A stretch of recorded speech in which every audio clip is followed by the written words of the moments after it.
second day here at Fespa in Berlin 22.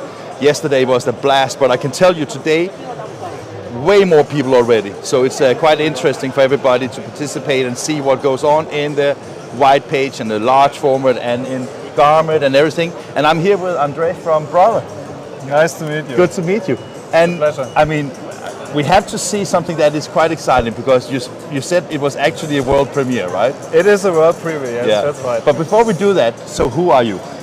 My name is André Albrecht. I'm responsible for digital and since 1.5 years. Started but also as a customer for Brother, so I know the business very well.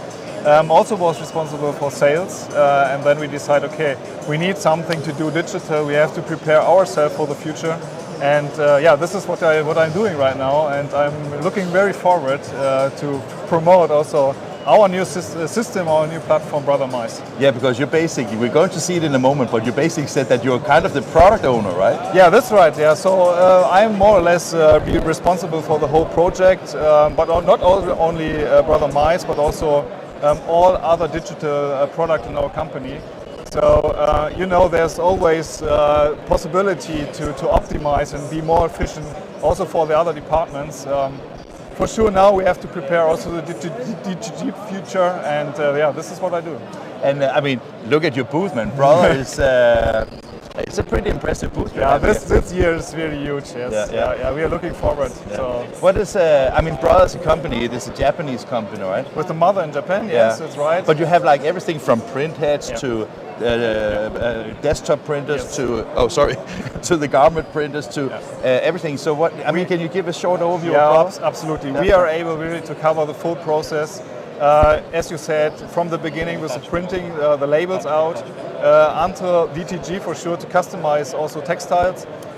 In addition also to use our industrial sewing machines to put on woven labels, whatever, until the shipping station with our for sure label printers or laser printers to put out invoices or the shipping labels. So we are able to cover the full process, and this is also something we like to bring together with our platform, because for sure besides DTG we will always or also integrate embroidery machines at a later stage, so we bring really with our platform Brother together. Fantastic. I mean, I can't help thinking about, you said that about the future, right? Do you know the future, or how are you so confident in that particular area? Customization is everything, so this is for sure something we really help our customers to generate more print jobs and get more print jobs to the printers. And how we do is for sure we make it as easy as possible that our customers be more efficient in the daily work and reach more people in online, but also at the point of sale. So we really, Brothers at your side. Fantastic. And what are we going to see now? We will show you the Brother Mice platform. So, as I said, this is our first platform in digital, or first digital product also, which support our customers to. But within the is this like a T-shirt printer or something like that, or the software is additional to our printers. Okay. So this is disconnected from each other. It is connected, because. But you can use it for something different like this. Yeah, exactly. For sure we need the connection to see also the printer performance data. So as a production leader, you have to know, or you need to know what's happened in the production. And as you said, we jump into the analytics. So as you can see, we have the connected printers on the booth. We know what's happened, currently printing jobs and so on, also humidity and temperature to prevent also for sure our machines. Is this using IoT to connect basically? Or more or less, yes. So for sure we grab the data and make it much nicer. Oh, that's good. In between our base, beside this printer details, for sure we also offer the great dashboard to show our customers what's happened. And this is for sure all the answers from questions from CEOs and so on. Just click in, at any time, anywhere you are, with your smartphone, with your tablet, and see what's happened. And is this the new thing from Brother, or this is a completely new thing? Okay. So yeah. So it is basically how to manage your production across sites, across different machineries, and exactly. have consumables, uptimes, exactly. downtimes, and all those kind of things, right? Okay. We have many touch points here. Connection to the printer is just one. Yeah. The second one, as I said, is really to support our customers to sell more. Yeah. Why? Because for sure, everybody loves happy customers, so we try everything. And this is something I like to show you now.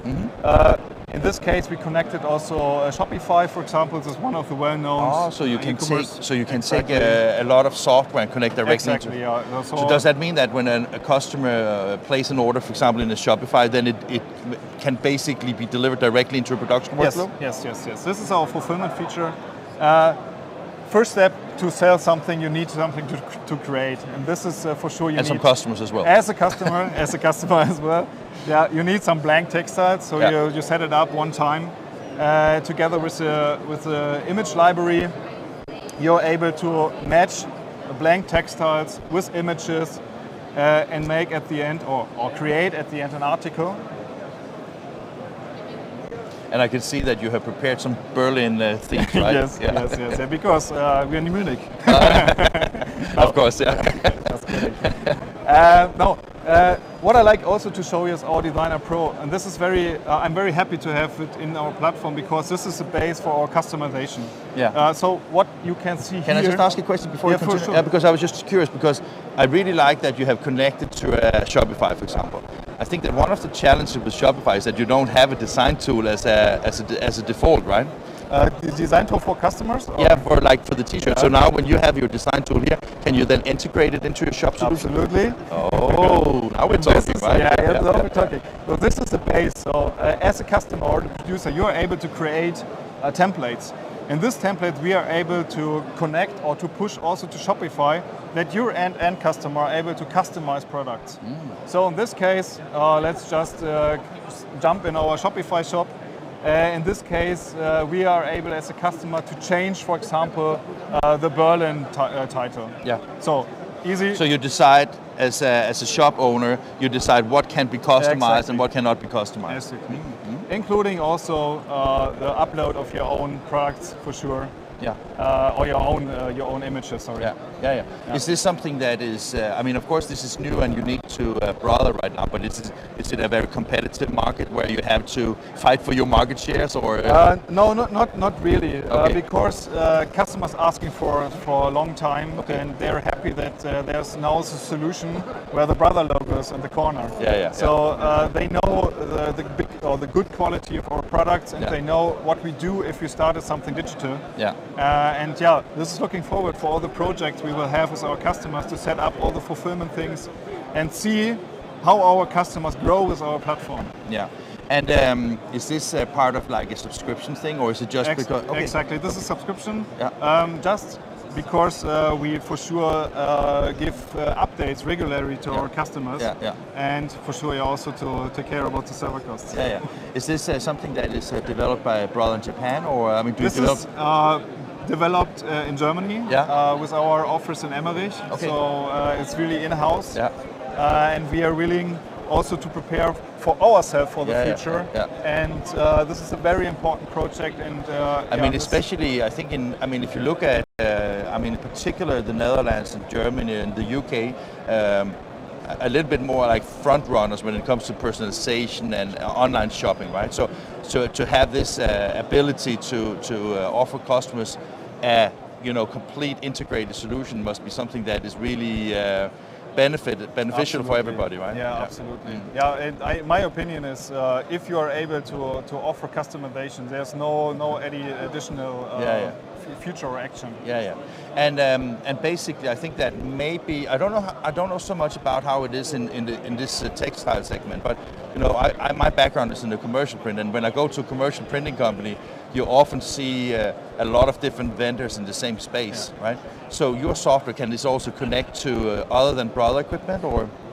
So we have to ask the competition if they like to. Okay, but they can. You can offer them an API, and then they could. Yes. Okay. It's also because for sure our customers have or are using own developed systems. Yeah. So we have something to add to connect, and this is for sure the open API. Okay, and that is like. You can say that if your competitors, maybe not on the machine, but it could be like on anything basically, right? If you can't connect with your customers' equipment, basically you put yourself in a relatively bad situation, right? Yeah, that's true. Yeah. But may you know, the textile business is not like a dream. So 100% brother products in the production. Is that a dream? No, that is a dream. No, but this dream comes true. Yeah, okay, so okay. I'm ready. We have really to take care that our customers have specific requests, and because this is in-house made and it is in Germany, we are fast. We are really using high technology, the newest development languages, and we are able to react and to fulfill also these needs for our customers. Mm. And if you look at, again, if you're like in Germany, you have a lot of software companies offering design online, ordering online, shopping online, things like that. Is that like just adding to that kind of crowded space, or do you really think that you also have something that is truly valuable for the customer to choose you rather than your competition? Absolutely, because with our platform we have everything in one platform. Yeah. So it is not easy, but you just handle with the machines. Mm-hmm. And the second question is how to get my orders from online shop to the machine. Yeah, and how easy is that? Yeah, now it is. There's just with the shop connector. I want to see it, so show me how. You show me a little bit from the Shopify, but show me a little bit more. Maybe even something that is getting printed. Can we do that? Sure. Yeah. I generate a Shopify order. Yeah. So we're going now to fulfill these orders. Yeah. That the customer also get the T-shirt at the end. Yeah. So we have for sure an order list. Yeah. There are our orders coming in. You see the status there's the processing, but right now I will do a quick new one. Yeah. So you're swiping your credit card 200 times during the show, or? Luckily, there's a test credit card. Oh, there's a test credit card. Okay, that's good. So I'll just fulfill here something in. And I like the name Max Tester, right? Yeah. So Max Mustermann was already taken. Okay. So.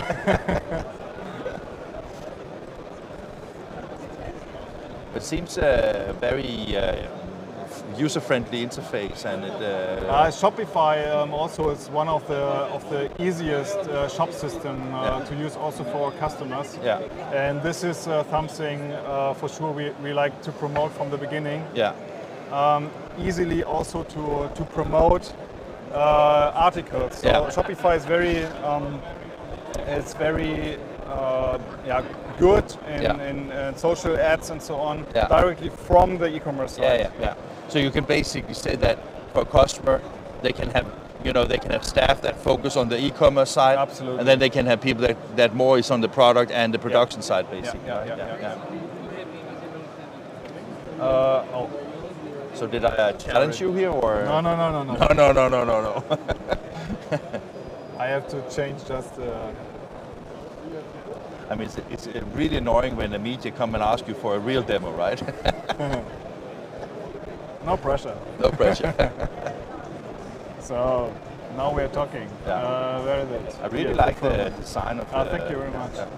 Have you done it or been influencing with our team? Yeah. So now you can see the last orders in processing. Yeah. So and now we're going to process and fulfill this order. Okay, fantastic.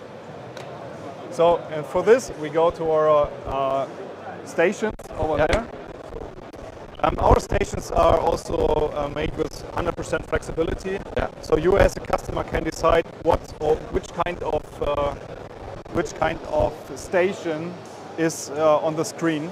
Yeah. Easily. So when you say that, basically now that when we see the software from there, that is the production management kind of thing. So when you say so this is on the printer basically. Printer base and the production operator. So let's say that that printer was here actually. That you could say, okay, I'll go to that printer, print it, or whatever. This is right now. This is a print station. But before we are able to print something, we need to prepare our order. So this means we need to pick this item to go to the warehouse. Of course, because it is. We need a T-shirt. We need a T-shirt to print on. Yeah, of course. Yeah. So and. This is something you mentioned before, so we combine also the other brother products, and for sure there's also a brother label printer. So this is from the beginning, it is just this small QR code, and we have all information about the order on this piece of paper. So this basically records the order that you just did, because you have take a small brother label printer there, right? Yes, exactly. How could I guess? Yeah. And a brother scanner? Brother scanner, yes. Of course. Here's something. We go here. We go here. So next station is the pre-sorting station. And the pre-sorting station, if you scan just the QR code, we have the information that that T-shirt needs no pre-treatment. Yeah. Next station, because you can have some T-shirt that needs pre-treatment. Exactly. Yeah. And this is something also you have to configure in our platform ganz easily. Okay. Next station is a pre-treatment station. If I scan again, and this T-shirt moved to the wrong station, our platform informed the operator, hey, it is not necessary to pre-treat the T-shirt. Yeah. Okay. Next station is the printing station, so we have to go back. Yeah. I just collect this. I don't think we need. Maybe no, we don't need it. So no.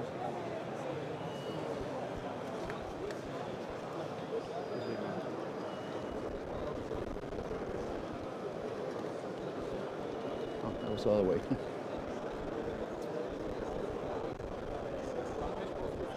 Sorry. How many logins do you have, André? Just to be sure. Are we okay, Chica? Just need to help my filmer here, because I'm challenging him, both with the muscles and with the camera control, right?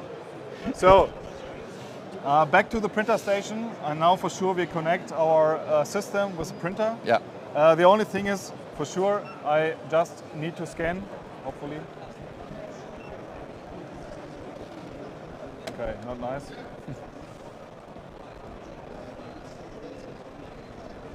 Okay, sorry. Here we go. Okay. Yeah, here we go. So you get for sure the preview and all the important information like the size, is it really the right product? Yeah. And what we do is for sure we send, as you can see, the print file directly to the printer. Oh, so you can see it on the printer as well. Nobody needs anymore to handle print files, a ripping process, because this will handle through the platform. Really smart, right? Yeah. Next stations are quality check, self-sorting, sorting, and at the end, for sure, the shipping station. And looking at Brother as a company in this segment, is this something that is, would you say that this is, I mean, it looks really smart, but is that what normally takes place in a T-shirt shop today from all your competitors as well, or is this quite unique to you? It is. I mean, you said you worked also in a shop, right? So you know as a customer. Yes, I know what I'm talking about. Yeah. And for sure, in the past, I really go with a USB stick to the printer and load the print file, and then I start sorting my orders, and you know, Amazon Prime and so on, same day delivery. You have to take care of priorities. It needs to be fast and easy, right? And this is for sure something our platform support you to have the overview, to have just at the end to scan a QR code. And take care about marketing and to make your online shop as big as possible. Fantastic. Anything else you want to show? I like to step into also the retail management. Yeah. So beside the online shops, we are able also to create like white label shops, or for really the physical stores. Okay, physical stores, so they can have like the tablets. You can basically together with our machines, it is 100% fit, because our retailers like to print in store. So this machine will stay in the physical store.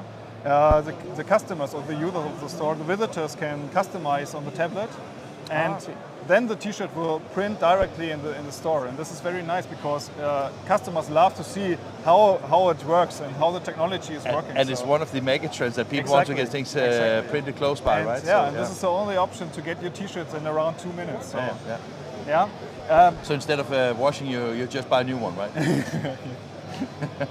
But also here we are able to manage your stores globally. So anyway, or any in the world, you'll be able also to set up your tablets. So tablet means secure systems where our customers can fulfill or order. And these tablets, can that be anything, or is it Android or iOS or anything? We have some recommendations, but for sure it is working on everything. And on this tablet we can say, these are the collections you can select beside the customization.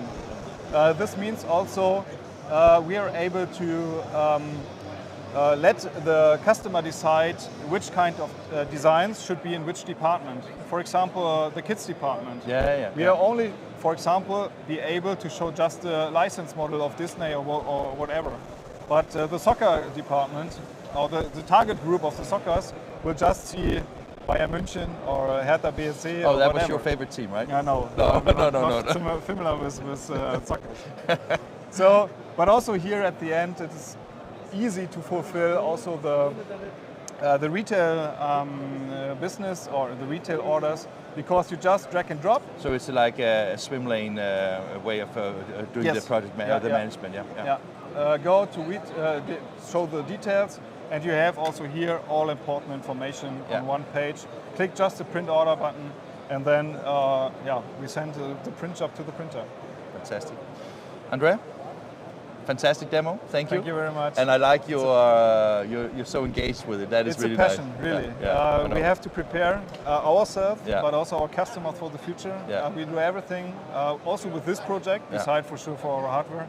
But this is something, But I feel the passion, and I also see something that looks really cool. So thank you very much for being part of INKISH. Thank you. Okay, thank you. This was Brother. I mean, I find it quite interesting to see this kind of software. And you know, as I always say, I don't know much about a lot of things. Or actually, I know a lot about, I don't know what I want to say. Basically, let's move to some music and move to the next one, right?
One of the booths I always find interesting to see is Hexis. I mean, I come here for many reasons. I'm not in the industry from that perspective, but when I see all the wrappings, you have sometimes car wrapping competitions, you have amazing things. Christophe, you sell the shit, right? Yeah, thank you for your comment, first of all. I'm really happy to learn that you like our booth, but all the time we try to do our best to express and to highlight our products. Yeah. So even for this year, we decided to change the design in black and white. I can see that everything is just a little because, bit changed, just to highlight our products. Yeah. And it changed a little bit because all the time we try to put a lot of color, Yeah. but sometimes even some novelty. Say, I didn't see it. It was on both. So unfortunately, I say we have to change a little bit and to put white on the wall with our design, because everything it's our design with experience concept. Yeah. But then we can highlight also the color. We didn't do a show this year because it's a bit different than before. Yeah. But we put our card, we try to change. But what you said to me yesterday when we met was basically that this year you decided to, on purpose, make a little bit smaller booth. Yeah. And it's, I mean, the effect is fantastic because it's quite crowded, right? Yeah, exactly. Yeah. It was also wide open. We try to do our best to wide open the booth, Yeah. but also to be more closer to people. So all the time you feel that there are people everywhere. Yeah. So this is the way that we would like to do in Fespa this year. Yeah.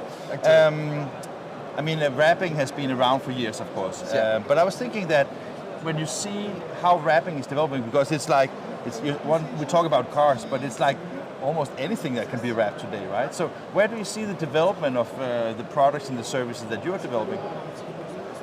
Concerning car wrapping or concerning everything? No, I was just wondering because I mean Hexis do these wonderful foils, and I don't know even what the names are from, but it looks so stunning, right? Yeah. And I was just wondering, so when you invest in the new designs and new surfaces and new materials and that, I take that it's not only cars you're interested in, right? No, actually, we start with car because we must get trendy colors in a car wrapping in order to attract people. But after all, people have many ideas and say, why we don't apply there, and there? And thanks to that, we can continue to say, it's up to you. We propose things, we propose new color, trendy color, we show how people react, and after that, it is important to also to apply another way. So this is why we do on a karting, but also everywhere you can find experience there. Yeah. And let's say, for example, when we look at this wall here, I was just thinking that, show us a little bit what is it that we see here. So we see all the cast film. This is the skin tech range. This is all the color that we can propose to people who would like to make wrapping. Okay. Definitely it's 3D using, so you can apply everywhere with different touch, with different also filling. Yeah. You have satin, you have also chrome, you have also matte one, and this is the way that we can promote, and thanks to the glasses you can see directly the color, so this is really important for us. And that is like also you have the sky tint here? Yeah, we launched. That looks really cool. We launched last year a new range called Sky Tints in order to promote, because it's a really important product from our range, tint film.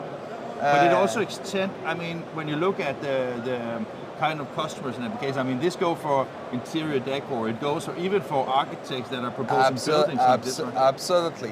Absolutely. Hexis, most of the time we help people what we would like. And after all, we have plenty products. But this is why we try to promote in order to say, don't use only for the car. So this is why we have also the decoration part. And let's go see. Even for outside, we try to promote in another way. This is also a kind say, hey, we put tints, we put also laminate. This is laminate for floor, and when you put on the glasses, it's completely different. The effect it's really well and funny. So even for design, for architect, we say we are plenty idea in your company. And say, we try to share with everyone and do exactly the same, and we can share to everyone. So this is the goal of experience. You can do what you want to do, but first of all, we have to work all together in order to develop this kind of concept. When I when I see your stuff, I truly find that you are really pushing some boundaries of what is, I mean, as an inspiration kind of thing, right? I appreciate. Yeah, but I was wondering, I mean, because when you come to a trade show, you can touch, feel, and see. Yeah. But when you get home, right, how do you then, because I mean, you can even get sample books, but that is still not the same, right? Yeah. So how do you get the message across? We have great team everywhere in the world. So actually we share, the strength of Hexis is to work as a family. So we are numerous. We sell products in more than 65 countries in the world. Really? Oh, okay. So we have. Is that by distributors or your own subsidiaries? We have or? Both. We have more than 10 subsidiaries actually, from US to Australia. So it's huge. And also. Are you covering all of them? Yeah. So you travel a lot? Definitely. Not myself, yes, but also my CEO, Clément. And now is it take part to all the distributors as well. Yeah. And what is really great in Hexis, we share all the time some ideas. Yeah. So when someone is make great things, they share to all the team, and also we spread to the factory, but also to all the team to continue developing. Yeah. Because for us, for Hexis, it's really important. When someone is working behind the line, it is important to see what's the results. Yeah. So even when we arrive in Berlin, we have really great car. Yeah. In Gold One. Of course. This is our Hexis product, and we share to everyone. Welcome Hexis in Germany. So this is really fun. And this is how we work. I mean, you produce all these things, right? Yeah. So I was just wondering, you have so many different types of products. I mean, is it normal that you can easily access everything by your distributors and subsidiaries, so it's easy to get access on it? Yeah, definitely. We have, I think, a great network. So all the distributors are able to sell everything. Concerning also distributors, main of it, we try to not to get plenty of distributors in every country. We try to choose the right one and to share all the range. Yeah, because there must be some kind of basic investment to start working with you, because I mean, you need to have. I mean, when you look at all these things, I would say that you cannot wait 2 weeks or 5 weeks to get it, right? Exactly. I know for myself, if I want something to be wrapped, I want it now. Exactly. Yeah. So it is important to get stock, and thanks to subsidiary also, we have a stock in every continent. That's why in US, for Americas, in Europe, we have all the subsidiary. In Australia, also for Asian part in Australia. So we are able to ship every material everywhere in the world. But it's important also to promote, and this is why we are make trade show. Actually. When you before you spoke about the new theme here, right? Is this also laminates? Definitely. This is all of the product is right here. This is a piece of wood, laminate piece of wood, and we apply a printing film. And you do that on the chairs, and you do it on the floor. Everywhere. This is called experience, and this is really useful for everyone. Yeah. If I compare to competitors, a designer can do everything. You don't have any competitor, do you? No, we have plenty, but we need the competitors in order to move forward on the subject. But if I took the experience things, it's just a printing film. You do what you want to do. You can download the design freely, for free on the internet in our website. You add the logo, and then you put a laminate. This is the result. You can see? Yeah. Look at that. This is exactly the same thing, but for another color. So you can do what you want to do with the touch of wood. So that basically means that when I see all these different things, I don't need to stock all the things because I can just print on them, basically. No, it's not print on it. The printer must do the job, but we just purchase the raw material, the white film, the printing one. They download all the design. They do what we want in white, or they keep the color of the wood, and you put a laminate. So it's the design could do with the imagination of the architect or designer. So this is a way that we try to promote experience. And this is still very durable, right? Yeah, definitely. More than 8 years. When you have laminate, it could be up to 10 years sometimes. Wow. So it's really nice. And when you would like to change your design, you remove, and that's it, and you go again. Yeah. Wow, Christophe, thank you very much for your time. It was great visiting you again. Thank you for your coming, and I really appreciate it. Thank you very much. And welcome also, and please feel free to welcome in our booth. It will be really nice again. That could be fun, yeah. Yeah, that's to take fun. Jan, we finished here, and now I can't remember where we're going now, but I hope somebody else knows. But thank you very much to Christophe from Hexis, and thank you very much to everybody here watching the live stream here.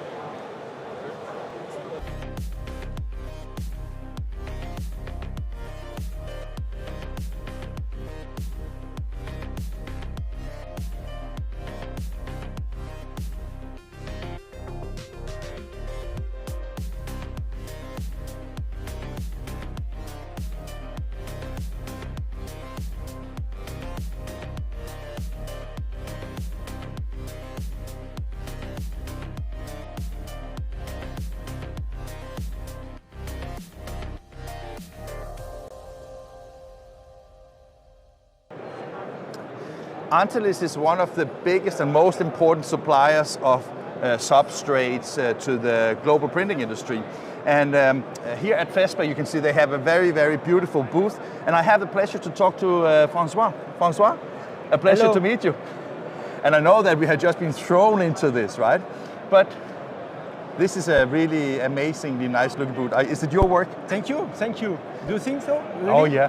I mean, if you look at also you have it's like kind of embossing effect that you have on the background. I mean, it just looks really fantastic. With a light effect for each substrate. Yeah. But I mean, you are in the substrate business, and this is, I mean, when you look at around here at all the exhibitors at Fespa, all of them need substrates, right? So this is a place where you can get a lot of customers, right? Yeah.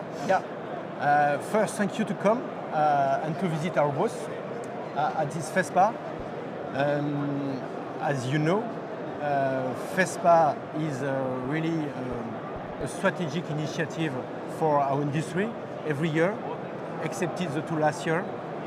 So this year, after 3 years, we have decided to participate into Fespa and to show our key initiatives. Just move a little bit here so we get your booth on. What I propose that will be to visit our booth together. Yeah, why not? Course. Yeah. Okay. So what do you want to show?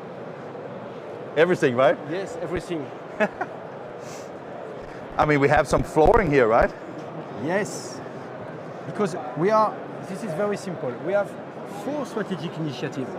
So what I propose that would be to visit the first, the second, third, and the fourth. Makes sense. Makes sense. And I'm sure that you will guess our strategic initiative. It is the first. What is it? This one. The one there? Okay, it's of course the sustainability kind of thing, right? Bravo. Bravo. As you said it. Not French. as stupid as I look, right? Yes, yes. With our motto, let's act together for more sustainable communication. Yeah. And when you this is really key. This is really a key message, and this is really key for industry. In the retail industry, all of our customers are completely focused on this topic. Yeah. Sustainability. Yeah. And what does it mean, sustainability? The challenge is to move from plastic product to sustainable product, to build together a better planet for our children. And when you say that, I really like that vision, but I was thinking, is that something that is easier said than done? Because I mean, taking a world that has lived on plastic for the past 50 years, to change things to more sustainable things, it is everything from how you manufacture, how to you distribute, and how to you get it disposed afterwards, right? Is that the entire life cycle that you are focusing on? Correct. And what is very difficult, this is to change the habit of our customer. Yeah. Because all their infrastructure is set for plastic.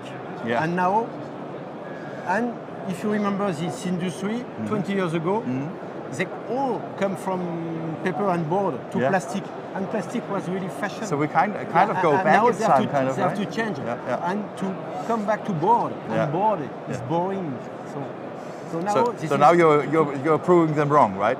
Yeah. Yeah. Okay. Yeah. So how do you do that? I mean, it's really nice and green, but that doesn't do it, right? We do that with four pillars. The first one was really communication.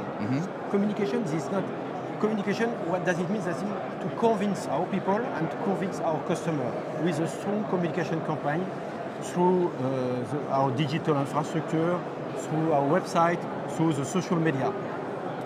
Second Yep. has been to that, please, if you can zoom to that. Oh, so here you have like defined, to introduce our what we call our Green Star system. Yeah. So all of our products have been selected into this category, the life cycle and the raw material origin.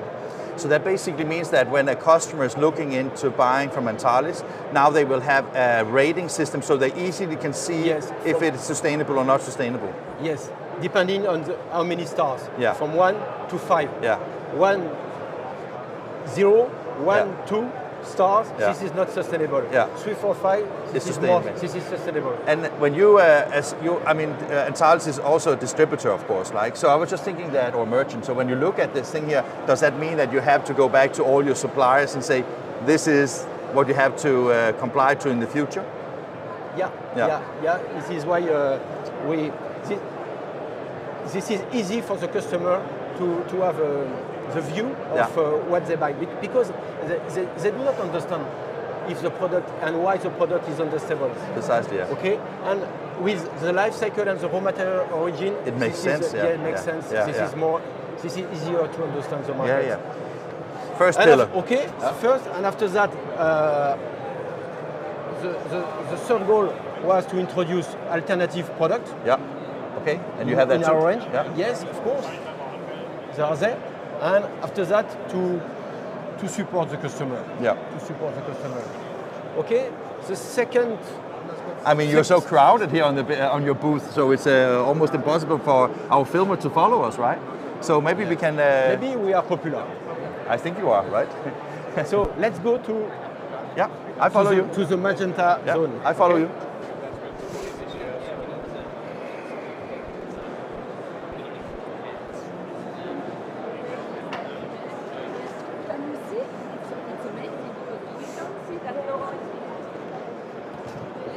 So where are we now? Creative. Yes, creative. Is it all right? Yes. I mean, and I didn't creative or looks really nice. yes, So interior, of course, yeah. Yes, interior design. Because that is also like, if you look at all the other exhibitors with all the fantastic machines, this is an area that is, of course, interesting to Antalis as well, right? Yes. Yeah. This is a new challenge of the visual comm business. We come from the retail, advertising, so basic. Signage was basic, and after that, from signage, we go to improve the visibility of our customer with their brands. And now, thanks to the substrate and thanks to the capability of the printing machine, now we can go to the interior decoration. So what does it mean, interior decoration? This is personalized decoration for offices, restaurants, public spaces, and furniture. Yeah. And basically, when you look at this, it also shows not just the great design, but it also shows that you have different substrates, because I can see, even without touching it, I can see that you have different kind of textures on it, right? Yeah. Printed or unprinted. Yeah. Fantastic. Great. So the challenge in interior decoration is not only to convince our customer, this is to convince all the community. This is architect, designer, brand owner, and our printers. But also the entire supply chain, right? Because, I mean, if you come from a traditional, where you do dyes and where you do other traditional kind of things, now you move into a one-to-one world, right? Which is totally different. Yeah. The third one. Yeah. Our brand, Koala. What is that? I didn't know. Yes, Koala. So this is Koala. It is the own brand of Antalis. Mm-hmm. And today, you just continue. I just need to see where my next thing is. And today, Koala, this is the 10 years anniversary. Koala is 10 years old. And yesterday, we celebrate the 10 years old of Koala. So we have 250 products in the Koala range. Textile, self-adhesive, banner, paper, film. So this is really the strong strategy of of Antalis. No, this is not. No. Sorry, Yeah, this is no. not. We have to go to the next one because we are a little bit in a hurry. And so, to finish, yeah. the next one is carapin. Oh, so that is like wrapping. Carapin. Yeah. Just looks great, right? So, Francois, how is your car looking? Does it look anything like this? You have that angry bee on a wasp on your car? Yes, I would like to have that on my car. Yeah, because everybody will get out of your way right, when you're driving on the highways, This is really right? an amazing market. You know this market? Yeah. The expected growth of this market Yeah, is it's like... two-digit. Really? Two-digit for the 10 for the future. Fantastic. This is really so that means that this market will triple in 10 years. Yeah. Triple. Of course, Antalis want to be there, right? Of course. Yeah. Of course. That's We great. cannot avoid. No. Thank you very much for your Thank time. you very I'm much. sorry that it was a little bit in a rush, but that is how This is it your is. job. This is your job. Okay, great. Thank you very much. I will get back to talk to you later. See, if you feel sweaty like me, you don't do. But I mean, I'm sweaty right now because I've been running from one place to here. Now I have to run all the way back to see Mimaki. Maybe Jan and Henrik is already there, but we will catch up with them. So see you in a moment.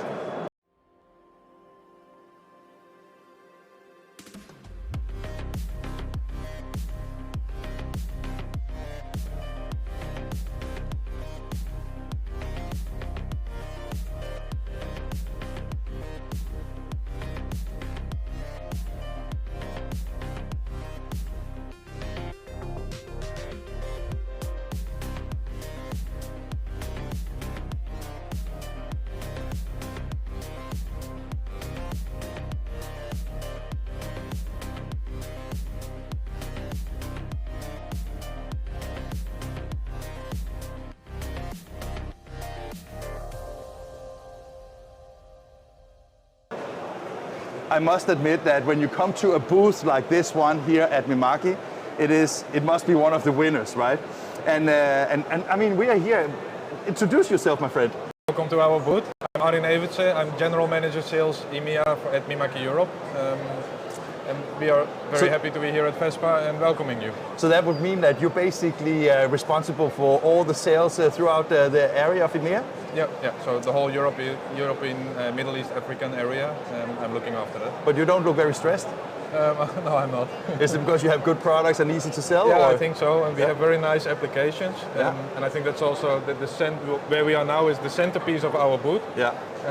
Which we call the customer gallery. Yeah. So this is actually applications from customers? Right. So what you see on the left and the right Shall here we see some of it? in the gallery. Yeah. So we can see actual products printed by actual customers using our equipment. So this is like a mouse pad? This is a customer from Italy that is doing customized gaming mouse pads. Great.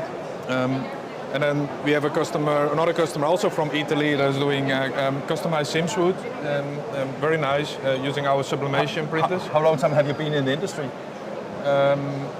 Myself, around 20 years. So would you have imagined that there was like customized mouse pads and swimsuits 20 years ago? No, not really. Not really, right? Not really, no. Yeah, But this is actually I think it's the most brilliant part of digital printing and inkjet printing. Is so that many new you can bring it to so many different areas and slightly changing the hardware and using different inks.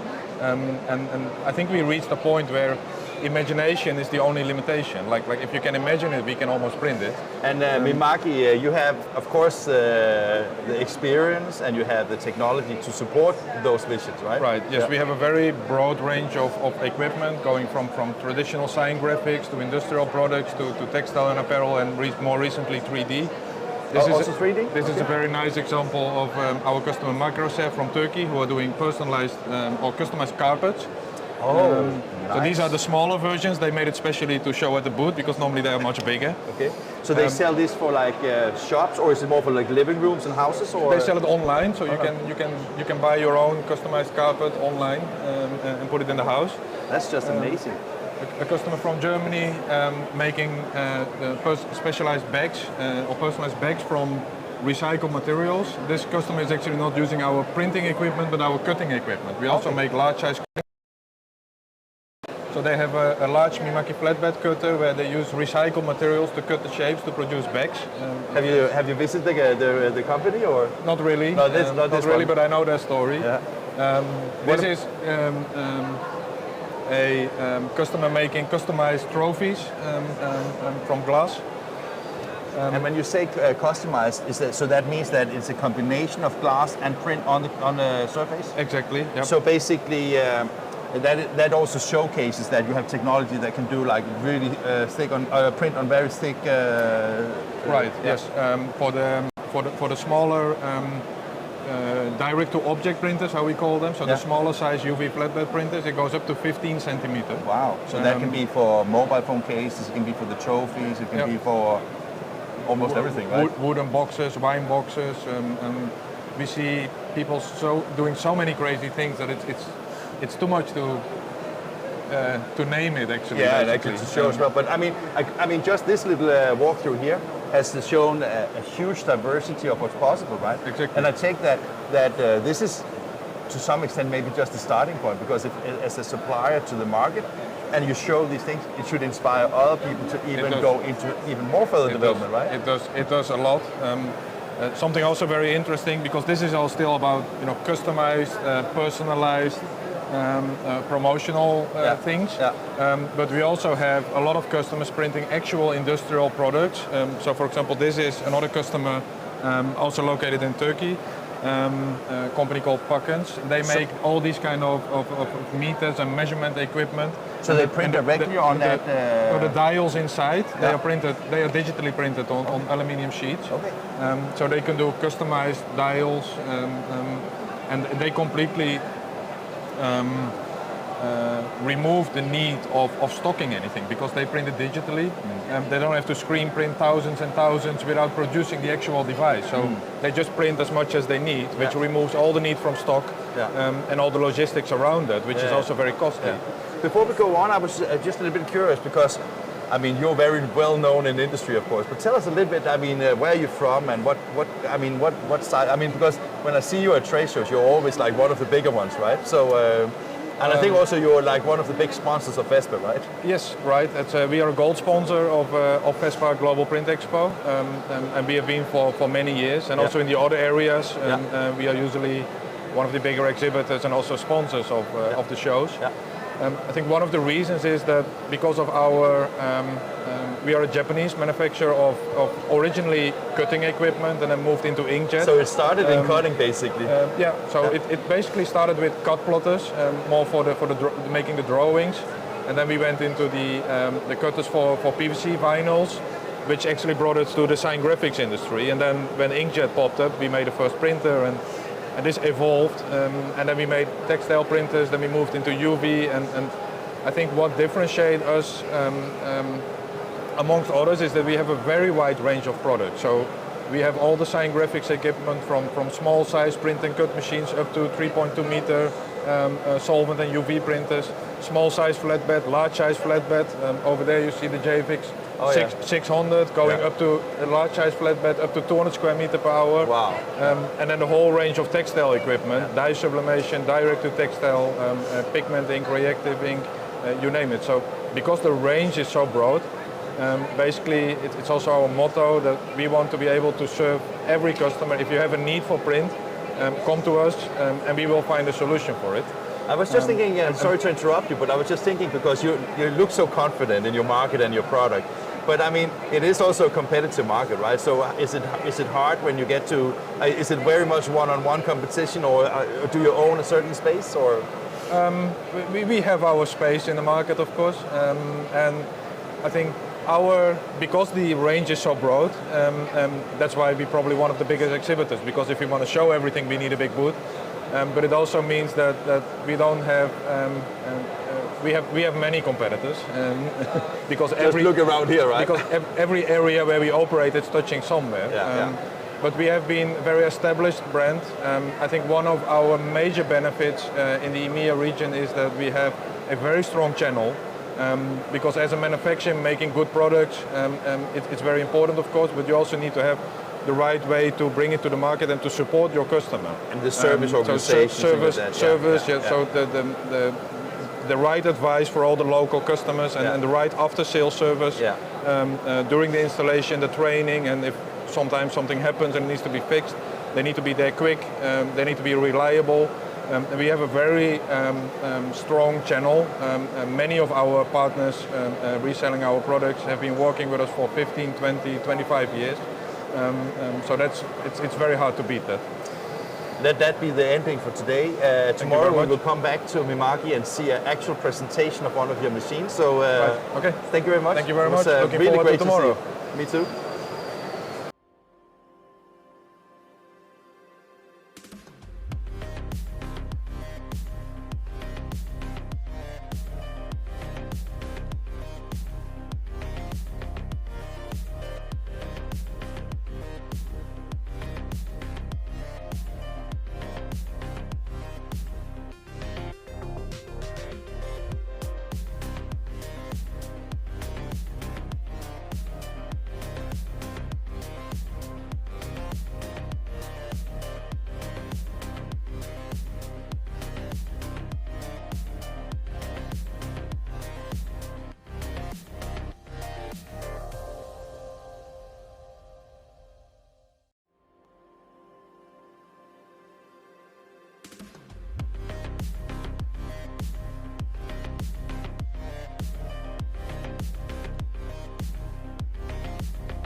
So Good.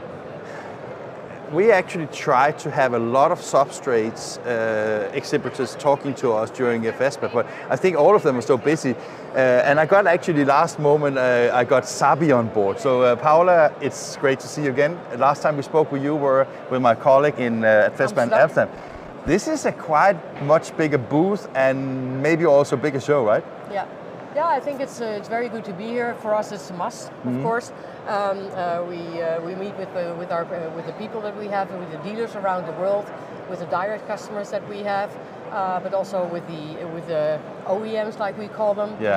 People that produce equipment and inks and software, of course. We are specialized in dye sublimation papers, coated and uncoated papers. So we're meeting up with the people here. Of course, there are still some countries that are not able to join. Yeah. It's a pity, we miss you. Yeah. Hope to see you soon again. Yeah. Of course, we keep in touch on a local level. Yeah. So it's more about meeting up with each other. It's quite nice. I'm quite happy. As you mentioned yourself that you're a global supplier, of course. Yes. I was just thinking, why should people choose to work with SAPPI? I think SAPPI can, so we are a worldwide company. We are active not only in dye sublimation, but a huge range of graphical papers. Would you say that you're one of the leaders in the dye sublimation paper, or is it still a very competitive area? Or it's a competitive area, but I think everything is competitive meanwhile. But I mean, SAPPI is of course worldwide producers with mills in Europe, in South Africa. Yeah. And You're a South African-based company, yes, right? Yes, yeah. Headquarters are in South Africa. Yeah. Also mills in the United States. We have a very strong part also in South Africa on dissolving wood pulp. Yeah. So it means pulp for a different kind of application. Think about textile applications. So from that perspective, I think we can offer a lot. We think that we, from the dye sublimation part, are always trying to have innovative solutions and putting the accent on solutions. We try to think about the future together with our partners. And how is it? I mean, if you look at a show like Fespa, where you see so much technology, I don't know if you have time to look at it, but I mean, there's so many machines, there's so many technologies out there. The inkjet is basically, really growing these years. So if you look at it from a sublimation perspective, is that like a long future ahead of sublimation as well, or how do you see that? Yeah, I think so. I mean, there's quite a, let's say, a logical step from analog printing towards more digital, and this is the place to be. Yeah. And you're here. We are here, of course. It's part of our development, and putting a lot of focus on that. I mean, if we are innovative, we need partners that are as innovative as we are.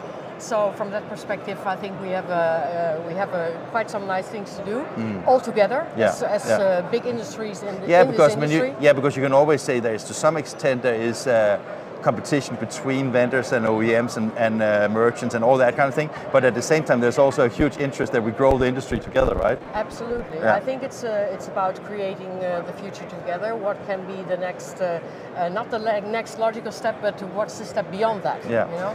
Where do we want to put the industry into? Yeah. And think about sustainability. It's a word that is being used quite often. Maybe sometimes exaggerate. I mean, maybe used a little bit too much. I think that you probably, as a paper company, must feel the pain when people are trying to greenwash, because I know that a lot of the paper mills are spending a lot of money and a lot of development into having a true green agenda.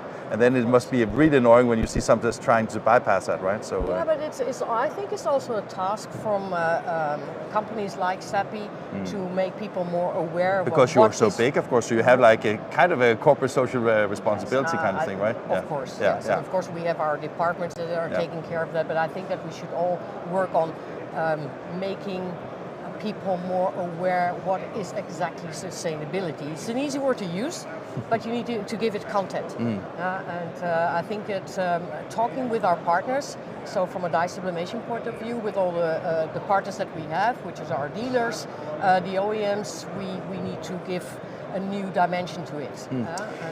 Last question, I would love to chat with you more, but we have a schedule. So I was just, everybody knows about the extremely problems with the paper supply and things like that. But being a global company with so many mills around the world, have you been able to flatten out a little bit and then be able to deliver to customers, or is it just a global problem, or? No, it is. I think that we can say that it is a global problem, but we are doing our best. And, sure. You want to sell, right? No, but it's also about agreeing with your partners. Yeah. There are some difficulties. We're trying to solve them. Yeah. It's not always in our power to solve them. No, of course not. We depend on others. But as long as you talk to each other and understand what you need to think in solutions. Yeah. So if one vessel doesn't go out, you need to be sure that you have some stock somewhere. Yeah. So there are solutions. Okay.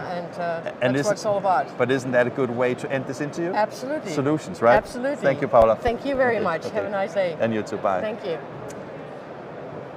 That was actually a good statement. We find solutions and sometimes we find them together, which is always great. Now we have to go to the next booth, and that is it Fujifilm? I think it is. Yeah, so we go to Fujifilm. Thank you very much.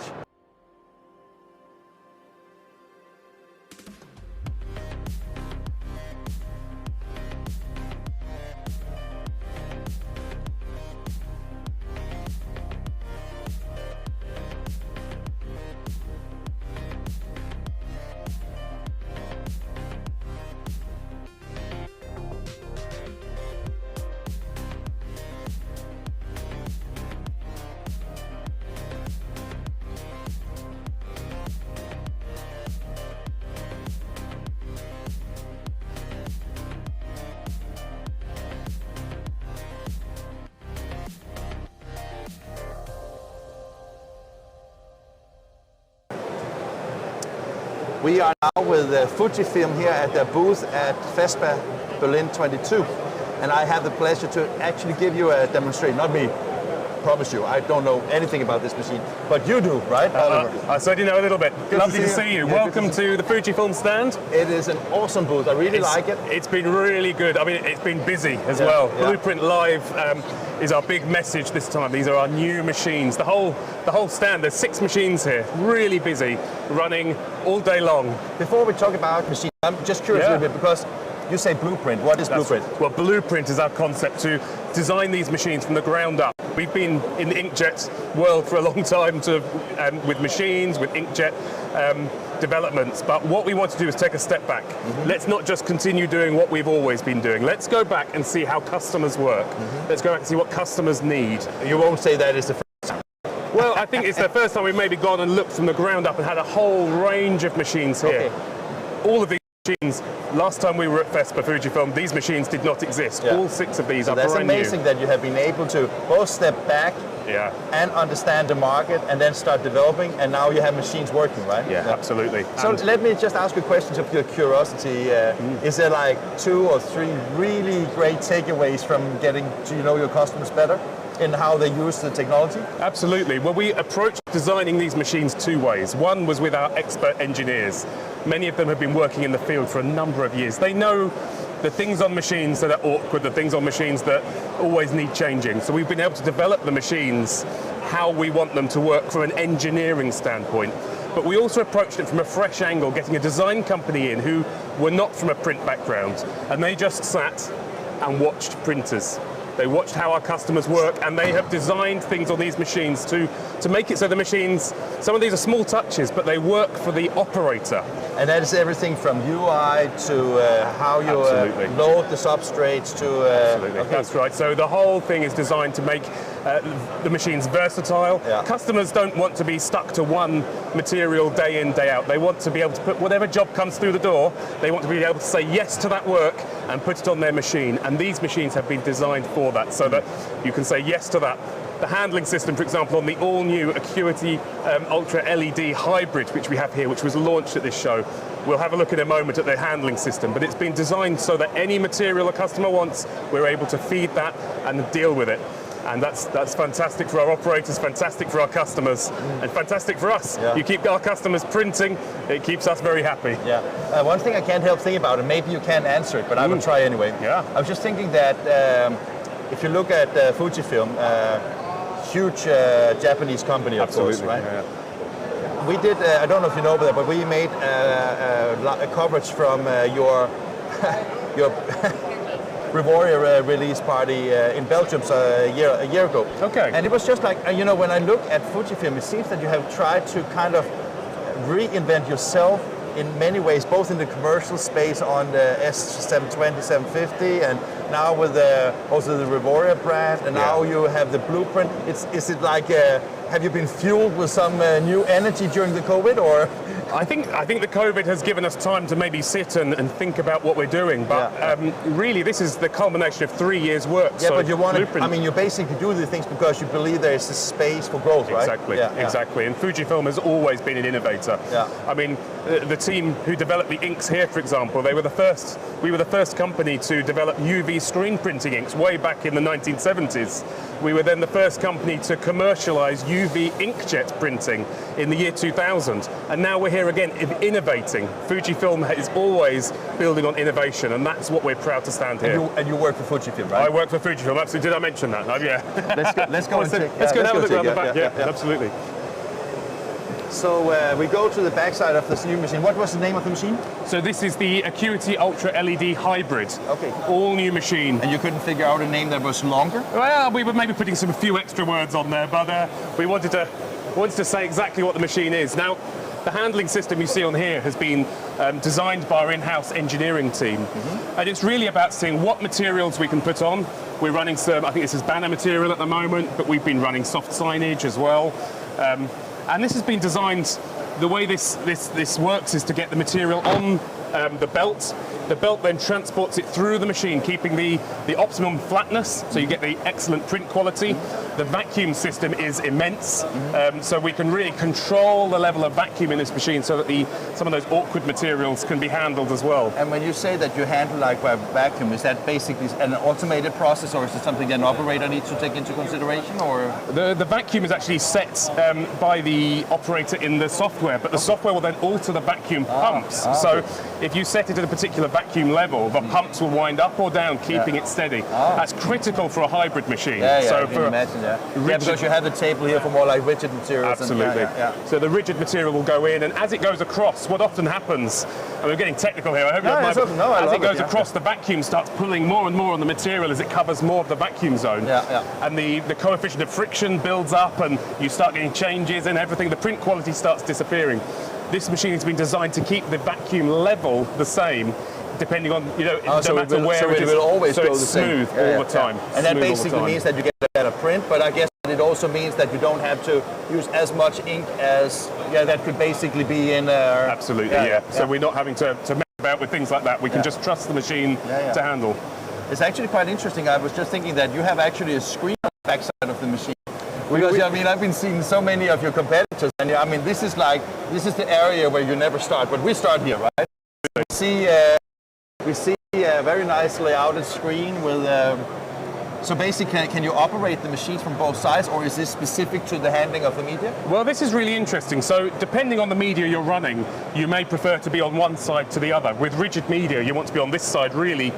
Because you want to make sure that exactly. Okay, so basically, I'm sorry to interrupt you, I'm just curious. So basically that means that when you are operating the machine, you have the freedom of operating what suits you best in order to make sure that you maximize your value of time, basically, right? And that's a key thing, versatility. That's what has built into this machine. You need, in this day and age, to be able to say yes to that work. You want a machine that will do what you want it to do, not just one thing. Is that like, if you look at the previous versions of Fujifilm large format, is that new to you to have that approach, or have you done that always? No, I think the new approach really is that these machines have been designed by us. So in the past we've been slightly limited, I suppose, by the OEM partners that we've worked with. So you didn't do them yourself in the previous generations? The design was always with OEM partners, which is fine. That's been really successful for the 15, 20 years that we've been in this market. We've been building and having excellent partnerships. So I feel that I'm right when I said before that it seems that a renewed interest from Fujifilm to become like not just, you can have like a left-hand approach to the market, or you can have the upper-hand approach to it, right? Absolutely. Should we go and see it? Do we have to go that way or that way? I think if we go this way, maybe look at this end door here. We can have a. Actually, we're on the other side of the machine. If we go around to this side, we can see the prints coming off the belt. Again, as you've rightly said, we've got the main operating side is over here. So this is where the bulk of the work is done from here. All sorts of controls. I said actually about the way we've designed this. It's to keep it not just practical, but also keep it functional. So we've got things in here that operators told us they need. So just underneath the table here. So to put perfect storage, so you can keep your cores in there, you can keep material ready for printing. It's by the machine, it's not racking outside. And you know, Oliver, I can't help think about that. It seems so simple that it's something that you should have done ages ago, and anybody should have done it, right? But now it's just like something that is so easy, so nice to have, right? Absolutely. And other things as well. So this is a very simple to use handle under here, for example, which that lifts up just like that. So when the table is on the machine there, if you need to get in there to check something, you can easily take it with one person as well. You don't need to be at both ends unlocking. One hand and pull it out. You can then get inside the machine and check what you're doing, make sure your work is coming off pristine and that the excellent print quality is on there. And then push it back in again from just the one side. When you look at, I mean, when you were like talking to customers, understanding their needs, was it speed or was it quality or is it a combination or what is the KPIs when we look at the actual machine? I mean, it's a multitude of things, as you can understand. I mean, what customers want, they want a machine that is versatile. They can say yes to that work, they can bring it in-house, they can make their money. That's really important, right? Now, they want a machine that is at a sensible price point. You could build an incredible thing, but if it's too expensive, how do they make their money on that? The ROI would be terrible. So that's really important. But the other thing is the ease of use. You want these features that just make using the machine a breeze. The operators, when they like a machine, the customer likes the machine, and then we have a much better relationship with them. That's always our aim, is to figure those things out. So it's the print quality, the cost, and of course the versatility on this machine that we're focused on. And I take that you're using Fujifilm printheads, right? These are not Fujifilm printheads, actually. Really? So I thought it was a stupid question to ask. It wasn't. No, it's a very sensible question. Okay. I mean, one of the joys for us, Fujifilm, as you know, is a great big, we spoke about that before. Giant company, right? So we've got the joy of having that great big reach that Fujifilm has. Yeah. But we're also a small team based in the UK that is the wide format team. So this is like a UK project, basically, right? Absolutely. So this was developed, we're sort of two offices, one team. So we were in Tokyo and Broadstairs in the UK, and we developed these machines, and we choose the print heads that are right for the application, and that's what we've done here. We've got Kyocera print heads in this machine. We've got Ricoh print heads in the flatbeds. Okay, so different ones. We choose the application that's right. I mean, the Fujifilm makes fantastic print heads, and we've used those in other machines. Our Jet Press, for example, uses Dymatics print heads. That high-speed single-pass printing is really excellent for that head. We'll always pick what's right for the customer, though. And inks, have you done them yourself? Oh, the inks, fantastic on here. So that was not a stupid question. No, the inks are definitely ours. So that's what we do really well. Like I said, our heritage of ink development in the UK is fantastic, and these are no different. Vibrant prints, the quality and consistency is important. You change something very small in a UV jetted ink on here, the ink, and that makes a big difference for print quality. Every single batch of ink that comes out of our factory has to be identical to the one before, and that's where our Japanese approach to quality control just makes that an absolute breeze for our customers. Fantastic. So, anything else you want to show us on the machine or on the booth? There's lots of machines here. Like I said, we've got the LED hybrid here, which has really been based from the So when the you say larger hybrid, does it mean that it can go both water and UV, or? It's hybrid, as in it's got the roll on the flat sheets. So that's it. Whereas the Ultra, the two other machines we have here are just roll-to-roll machines. I understand. Okay. And the Prime is just a flatbed. But perhaps if we go and have a look. It's a busy stand. I mean, it's great for us, but it's a busy stand. If we come over here, take the lead, Oliver. Maybe if we go and have a look at the flatbed machine over here. This is the Acuity Prime 20. We've got 3 Acuity Primes on the stand here. We've got the Acuity Prime 20, which we see here. We've got the Acuity Prime 30 at the other end of the stand. That's running 98 square meters an hour all day long during the show. Amazing. And then we've got the Acuity Prime L, which is again an all-new machine over there, based on these, but with a bigger bed size for those customers that want the larger prints going on there. I'm sorry to interrupt you again, but I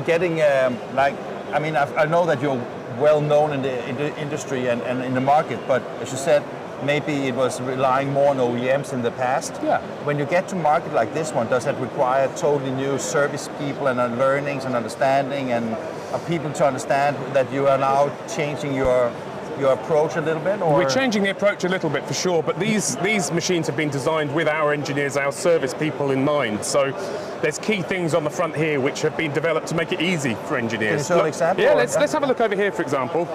We've got our ink end of the machine. We've kept everything at the front that we need access to when we're running, but inside here, we've got our ink bags. These come out nice and easy to take out and replace. I won't do it now because the machine's up and running, but you can see these bags very easy to take out. Yeah. We've got the LED lights showing us what's going on. These bags also have weight sensors. As our customers So were saying, exactly you can't always ink you have, exactly. basically. It gives you a warning. Make sure you go and get that ink from the storeroom before it runs out, rather than waiting for it to run out. Can you change the colors while it's running, or you have to stop it? You'd stop to do that, but a flat sheet machine like this, that's not too much of a problem. It takes no time at all. In here is really what I was saying about making it nice and easy for our service people. We've got the pumps and the filters. These used to be buried inside the machine. Now they're on a drawer. You don't even need to get a service person out to change these parts. The operator can do that. It means if you get a pump failure, you can be back up and running in 5 minutes. You're not having to ring up, get a service technician. These are designed for different countries as well, where it might be a long drive for some people to get there to change these. You can get up and running in 5 minutes, which is what our customers really need. Makes a lot of sense. I said earlier on about us looking at it from a design perspective as well. And no one is going to buy a machine because it has a shelf on the front. No. But we've got a shelf on here because when we had that design company come and look at this machine, they watched a day-to-day running. And they saw how an operator would put the sheet on. They'd then be looking for where if they put their scissors, they'd have to go and find those. Or they'd look. Of course, you can store your things here. Why not? Why would you not keep it there? They watched to see how much time was wasted looking for these things, or when it's printing, the operator's there on the phone, then it stops. Oh, I need to go and put the phone down. Just put it there. Carry on with your work, and away you go. And remember it, otherwise it will get lost. Yeah, exactly. I will. I left it here earlier actually, but it was still here when I came back. So amazing. That was very good. So it seems to me that everything that you've been talking about for the past almost 20 minutes is like, as I said to you many times, it's like a renewed kind of Fujifilm approach to things. And this is brand new. So, and also yesterday I saw there's a lot of people here on the booth. How has the market reacted to the new Fujifilm? It's been incredible. I mean, we've had, like I say, the stand hasn't stopped. It's great. I'm not used to it. There's people coming on, asking questions. We're doing demo after demo on these machines. There's so much interest. But the other thing that's really nice, our sales teams, they're really fired up. They're seeing these machines with the nice, sensible price points, excellent quality, and all the tools that customers need. They're fired up. You get the sales team fired up, then you know you're on to a winner, and that's really what's going on. The smiles on the sales team has been phenomenal, and that's great. Yeah, so that is like a very solid evidence that your identification of the challenges from the three stakeholders you spoke about is evident. And of course, if you have even a reasonable price point, it is maybe also, I mean, are you thinking of this as something that can become like so much a volume that it can be justified having maybe a lower price point, or? Well, we're always keeping an eye on these things and going for where the customer needs. We think we've got the price point right. I mean, the first machines on the Prime range, for example, started being installed about 6 months ago. We've had 40 installations globally of this machine, of the 30 and the 20, in those 6 months.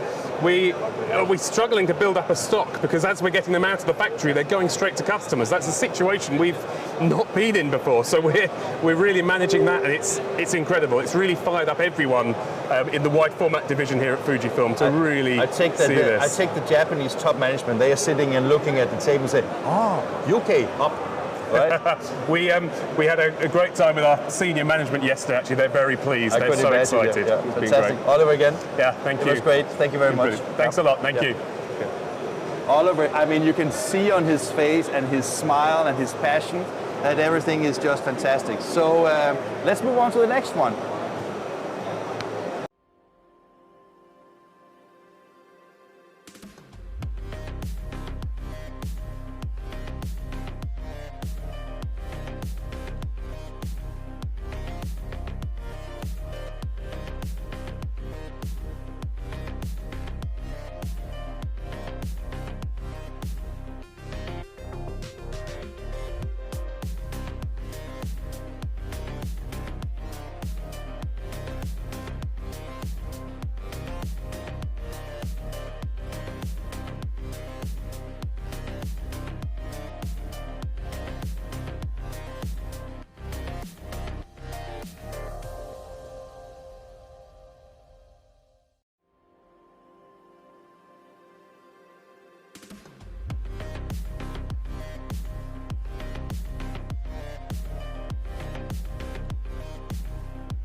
Fespa is so many things. We have been talking to so many people, we've been talking to so many different companies, and right now we are actually talking to a very interesting company from Spain. So Luca, before we see your fantastic software here from InEdit, tell us a little bit, who are you and what does InEdit do? All right, well, thank you for the invitation, first of all. I'm Luca, I'm Italian, but I work in InEdit for the last 7 years. We are a software company based in Barcelona, and we developed software solutions for the digital textile market. So basically we help printers all over the world to print the colors that they need to satisfy the customer demand. So it's everything from color management to the design to is it also workflow automation and that kind of thing, or where do you differentiate, or where is the edge of what you do? Yeah, that's correct. We are the only company that actually offer a complete solution for digital textile printing. It means that we start from Photoshop, so we try to help the designers to design what they need and get the colors that they want on the screen, and then to print the same colors that they see on the screens on the digital printer. And I mean, digital textile, that seems like a very nice place to be right now, right? Yeah, it is indeed, yeah. So what from a company and a software perspective, what are the challenges in this segment? Well, there are still many challenges in the textile market. There are some trends that are coming in, like the sustainability. People are looking for more sustainable products. Everybody knows that the textile industry is very polluted. So what we are trying to do together with fabric and inks manufacturers is to produce better products that waste less resources. And from our perspective, well, this is what we're trying to do, by saving inks and print less. Is that everything also when you have the output to the digital device, nesting, and how you actually make sure that you minimize waste in the actual print and cutting process, or? Yeah, that's correct. This is one of the options you have, but also in terms of inks consumption, because what I think we're very good in doing is to actually calculate the amount of ink that you need to produce good colors without wasting too much and inks. without using too much ink, basically, Yeah. right? And I mean, that is, I think, one of the concerns when you look at all the people moving into digital, especially with inkjet, that they're concerned because calculating the right ink coverage is actually essential for the business models, right? That is correct. That is correct. Yeah, especially people that are coming from traditional printing. The switch to digital, it's complicated most of the time, because many companies think that digital is a nice green button with the print label on top of it, but it's not like that. You need to be able to... It's a little bit more, right? Yeah, manage all the pieces of the puzzle in order to print the colors that you want, be sustainable, and help your customers to meet their demands. We're going to see a demo in a second here, but before that, how did InEdit get into this industry, and how did you get started? Well, the company started 30 years ago to resell, Macintosh in Spain, basically. Really? Yeah. Okay. And then somehow the developers get in touch with the textile market through some designers that needed to separate designs in Photoshop in order to engrave cylinders. So everything started. So it didn't start digital. Yeah, no, it didn't start digital. Yeah. And then the snowball got bigger and bigger, and the digital came, and we were able to adapt to the new situation and to develop new solutions specifically for the digital market. So today it's only digital that you work with? Well, we still have some plugins for the traditional market, but the 95% of our business is done for the digital production. And if you look at the challenges that your customers have, where do you see the biggest challenges? Well, color management is still a big challenge. Really? I mean, we've talked the digital color management for almost 30 years now, right? So, yeah, but with paper was easier. Easier, because it's a flat surface, basically. Yeah, right? And the CMYK world, we know it very well. We have standards. We know how the profiles work. But when it comes to textile, companies print with more than 4 colors, and that becomes more complicated. Interaction between inks media, print tests as well, and this is where we really excel. This is what we do. Yeah, because I mean, it's not just like doing separations in as many colors as possible. It's actually to make the accurate color with as few inks as possible, right? Well, yes and no. Or at least the total consumption, I mean, right? Yeah, that is correct. But now companies are every time more creative, so they try also to play with different ink settings. Some companies, some of our customers now, they use, for example, the penetrating agent in order to increase the penetration of the inks. And basically also make sure that you have the right bonding for the textile, depending on whether it's like a synthetic material or it's a cotton material or whatever material you have, right? So Well, why don't you show us a little bit about what it is you actually do here, because I'm curious. Yeah, okay. let's dig in. Dig in, yeah. All right, then. What I would like to show you today mainly is the set of plugins that we developed for Photoshop. Okay, so it starts basically that you have Photoshop plugins that is specifically for the textile design. Yeah, that's correct. Photoshop is a great tool for designing, but then when it comes to printing, you have certain features that are not that easy to perform in Photoshop. So this is where we enter with this set of textile plugins specifically developed for those people that work in the textile market. But before going there, one thing that I would like to show you is the Neo Catalog software. Is that also something you do, or? Yeah. This is our proprietary software, and it's a software that helps companies with thousands of designs to organize them, keep them in order, and also here you can create like two-dimensional so you can actually simulate how it looks when being used. Exactly.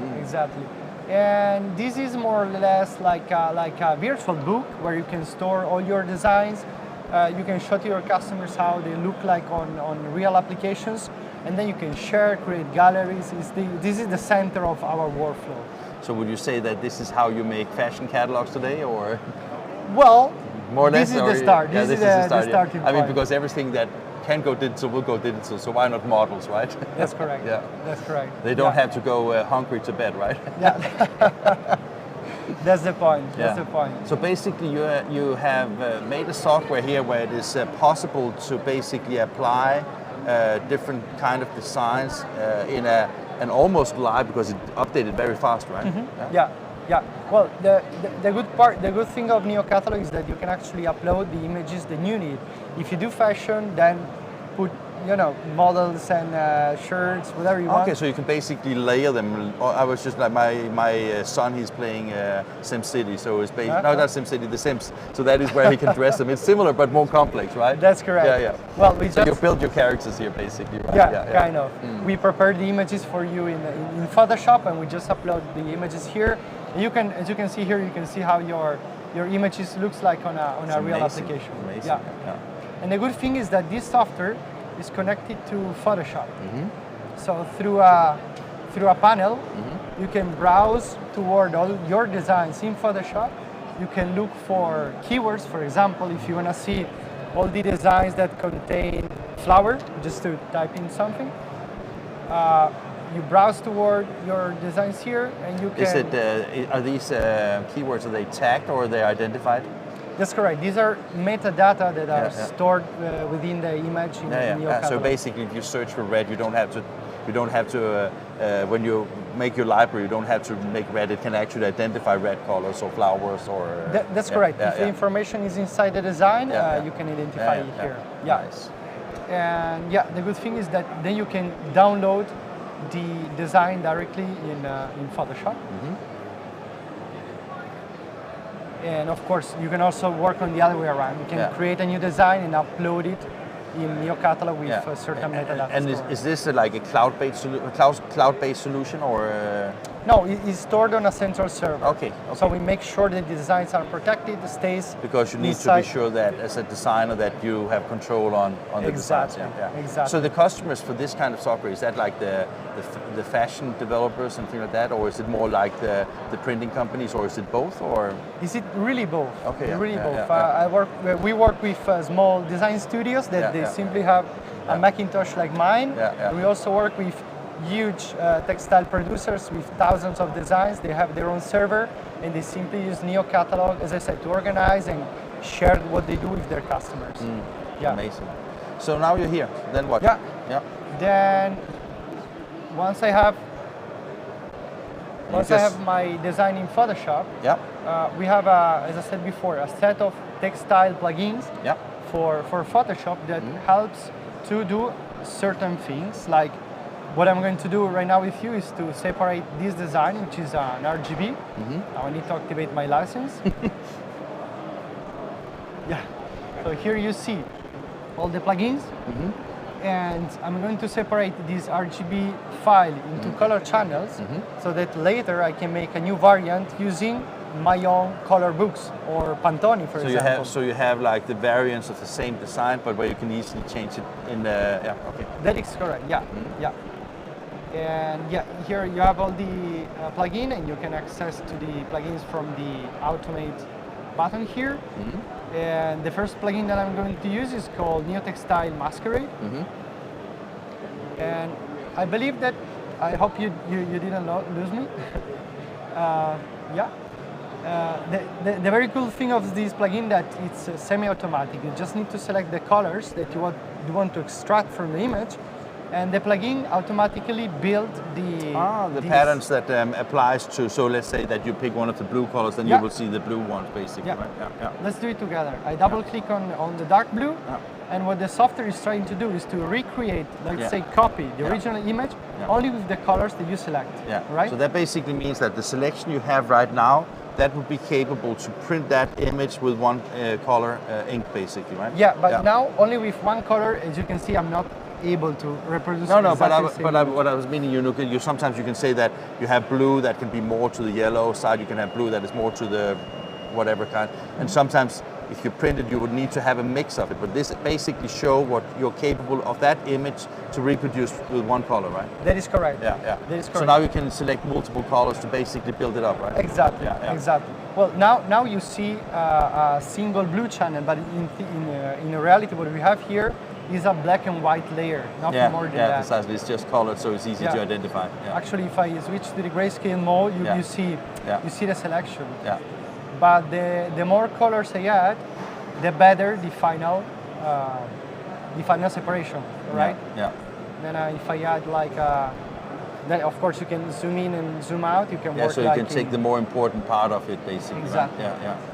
And so that basically means that with your software, let's say that you are a fashion company and you want to work with a designer. The designer is not really limited so much to what is possible technically. They're more interested in finding the right design, and then the software enables the fashion company and their productions to basically make the right number of colors for recreating it, right? That is correct. What we're trying to do here is to improve the color communication between the designers and the guy in front of the printer, the printing operator, because maybe you can design something wonderful on the screen, but at the end of the day, what you sell is a printed fabric, so you need to be able to print what you see on the screen, and this is the first step. And we can tell, maybe we should just put our heads to the camera and say, dear designer, your customers will not know in advance how it should look.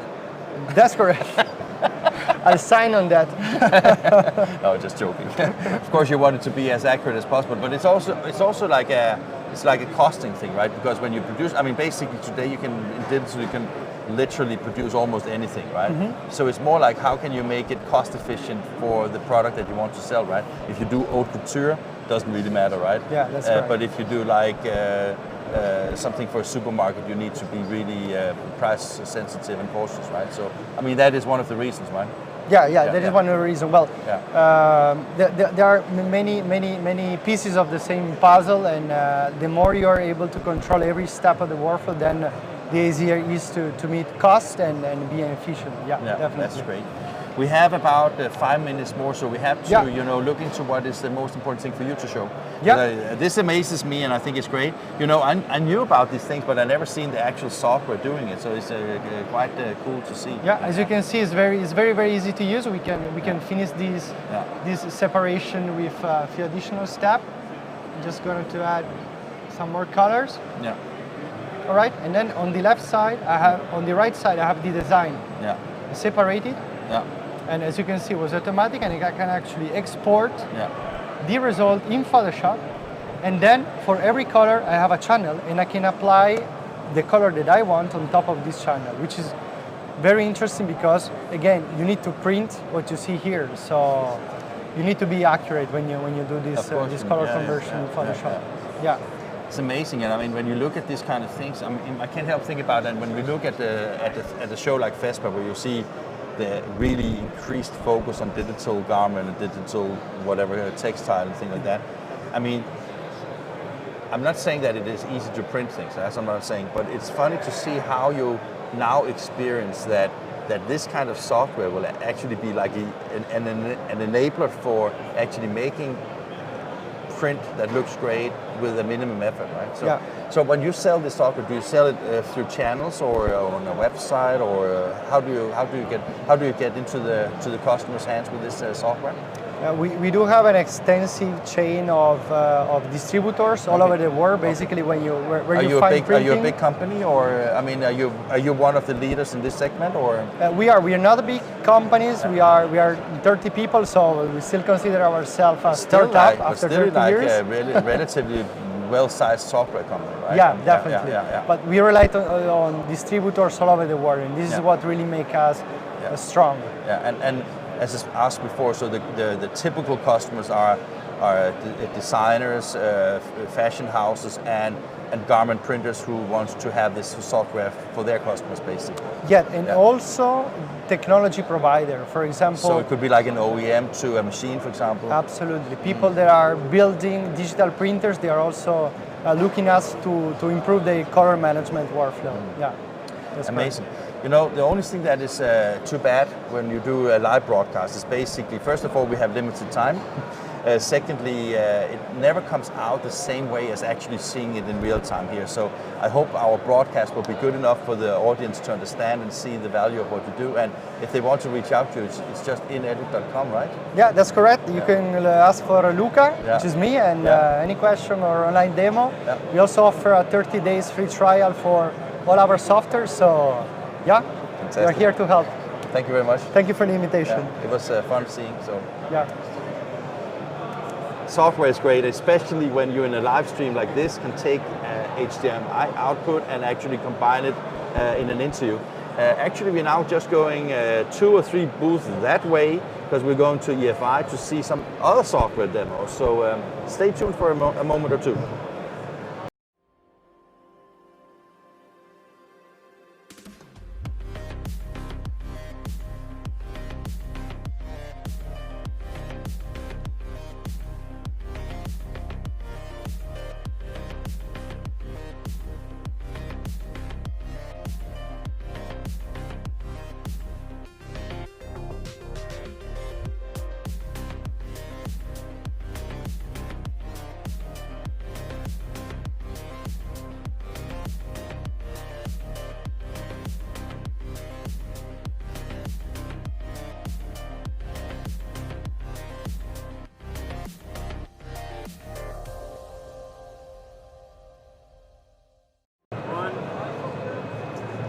I'm here with David Lowe from eProductivity and eProductivity software, actually. And for those who may have not read the news in details, eProductivity software is a kind of a breakout from EFI, right? We are indeed.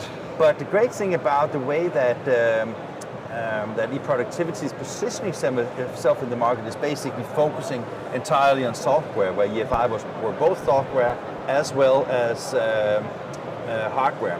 So before we get into the demo that we're going to see here, David, what is it you do with eProductivity? What do you work with? Do you work at all? I don't work, no, we don't. We just come to these trade shows and we talk to nice people. We don't do work stuff. I thought so, yeah. So eProductivity, as you say, it's come out of EFI, but the software's been around for years and years. It's just been a part of it. Yeah. And so we've come here because we're focused on display graphics, on wide format, on signage, displays, all that kind of stuff.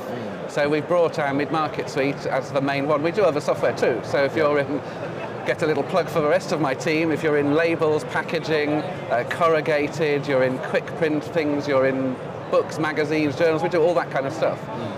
the software company is really purely focused about print. So there's lots of generic ERPs, lots of standard things out there, but we said, no, we're focused purely on print. That's where our strength is. It's what we understand, it's just make use of it. Well, when I think back on EFI, it is a kind of interesting journey because one of the things that grew EFI to be very well known in the industry was, of course, all the acquisitions from a lot of the companies brought together into what you actually refer to as different suites of software. And I remember when I was at the EFI Connect, I spoke to some of your colleagues where I said that during the years they have actually become integrated into each other and now are like fully integrated work solutions for printing companies. So I think that is very interesting because, I mean, basically with I think also when I did an interview with your colleague Nick Benkovic, he said that being a company that is entirely focusing on that software, it gives you a lot of new opportunities of partnering with a new number of companies, right? Well, it's because you're focused in print, you're focused on software, you're not getting distracted by other things that are interesting and exciting. You're just able to look at the little things that are in your kind of world. So yeah, I think there's some good things. But there've been announcements at Connect anyway about a key partnership that we're looking to make. That's just the first. There'll be others following. I mean, I have also, when we were at D Group, I spoke to Bob Rouse, and you know, HP was so happy that you finally were able to work together, right? So the interesting thing, as soon as that's announced, there's sort of this queue of people who says, "Oh, finally, we've got a chance to do some things together." And it's not that we're not friends with EFI. You've filmed them too. They're only over there with us. We have to be quiet. We have to be. Maybe they might listen. They might watch. They might watch. So John, that was just a little bit about the background. How long time have you worked with EFI eProductivity? So I've been 5 years in the product. Okay. So prior to that, I was a customer. So I was a customer for 15 years or so anyway. So I'm quite familiar with the software and kind of the solutions that come in with it as well. And isn't it nice to have that kind of relationship to a software that you have used yourself? Because I mean, you know all the goods and all the bad things, and now you can influence the development of the software, right? Precisely. So after 5 years, I'm now getting to a point where I can start influencing things just from lots of knowledge of it. Not just the outside knowledge, but you have to know how it's constructed underneath. It's great. Customers always have ideas for us. And we do lots of forums with them where they debate stuff. And in fact, the thing we're going to look at is something that came about from a customer forum. It wasn't our idea. It's customers say to us, it'd be great if you could do this. And it takes that kind of brain of, what does the software do? What is the problem I want to solve? How do I get these two things coming together? Sounds fun. So yes, well, there's never a dull day with it anyway. There's never a dull, a dull thing. And what is your role with eProductivity? What is what? What is your role with so I'm a technical pre-sales specialist. So I go into companies. So you're the one that knows the nice little nitty-party things that you can. That's right. Yes. So, but I'm the one who goes in and looks at your workflows, tells you, well, you're doing this. Maybe you should do it a different way, in a nice kind of way. Of, did you know there's a whole other world out there? You know, people don't change ERPs every week. It's a 10-year investment typically we see. So if people are investing for that long, they want something to work and know it works, and they're willing to listen to change and ideas. So I'm pre-sales, I go in post-sale, I don't disappear and vanish off to the Bahamas, those things don't happen. I keep on talking to customers as we're going and offer them advice with whatever they're trying to do as their business changes. Before we're going to see a demo, I just have one question. I mean, when you go to a trade show like this and you have now a new business card with a new name on it, kind of way, right? Do you have still the time and the chance also to go and check out what's going on in the market right now, to just not to find inspiration, but just to see what goes on here, or is it how is that? So I always struggle to do that, as you know, because people just come here and look for me to go and show them nice things about stuff. But I will always find time at any trade show to walk the halls, see something new, find some crazy t-shirt printing guy that I've never seen that kind of thing happen before, look at maybe some new cutting technology. There's a lot of investment going into digital cutting engines and linking to software. I've always got that little kind of buzz about the software side more than getting excited about inks or laminating films. They're there, but I kind of miss them out. But if something strikes me about software and maybe maybe increasing automation for people. That's where I'm thinking already, what are we going to do next year, the year after? Where's that stuff come in? It sounds to me like you have already experienced a lot of nice things here at Fespa, right? I've had a good chance to walk around. As you know, we're in the furthest away hall, so we get plenty of chance to explore stuff on our way through, so no, that's good. So what is it we're going to see today? So we're going to look at a problem particularly for display graphics printers. And what is it called, the software? So the software is the mid-market print suite, and we are using a combination of two tools. We've got the ERP, the MIS bit, which is called PACE, and we have Metrics, which you may have heard of from long ago as an imposition tool. Now, the Metrics you will have heard of from the past was a litho tool, make some plates, create some press forms, and once you've made your plate, run it 1,000,000 times and print some leaflets. Well, yeah, I heard about that. You heard about that? Yeah. That's not this world. No. So we totally re-engineered how Metrics was going to work for display graphics, for digital print engines. And what is, I mean, just to understand for me and from people that doesn't know, what are the biggest challenges if you see the difference from, let's say, commercial space to, let's say, that this market that we're addressing now? So there's two big challenges. One is that if I'm in a display space, I need to make lots and lots of items and deliver them together to somebody at a time. And my customer doesn't sign their proofs off for all the items. I've got 50 things, I can only print 45. In the world of commercial print, I couldn't make my plate because I just couldn't produce that last sheet. So digital worlds see things differently. Yeah. Okay. And you know, in the past. So it was more like moving let's say the core of Metrics into something that is now reflecting the technology available today. Correct. Or yeah. So it's more understanding that there are new technologies there and we should be using them, and not thinking in the old way of thinking. Totally change how it thinks. Keep the basics, like what's my material price, what's my cost rate, so machine rates and material cost. Those are the core things of it.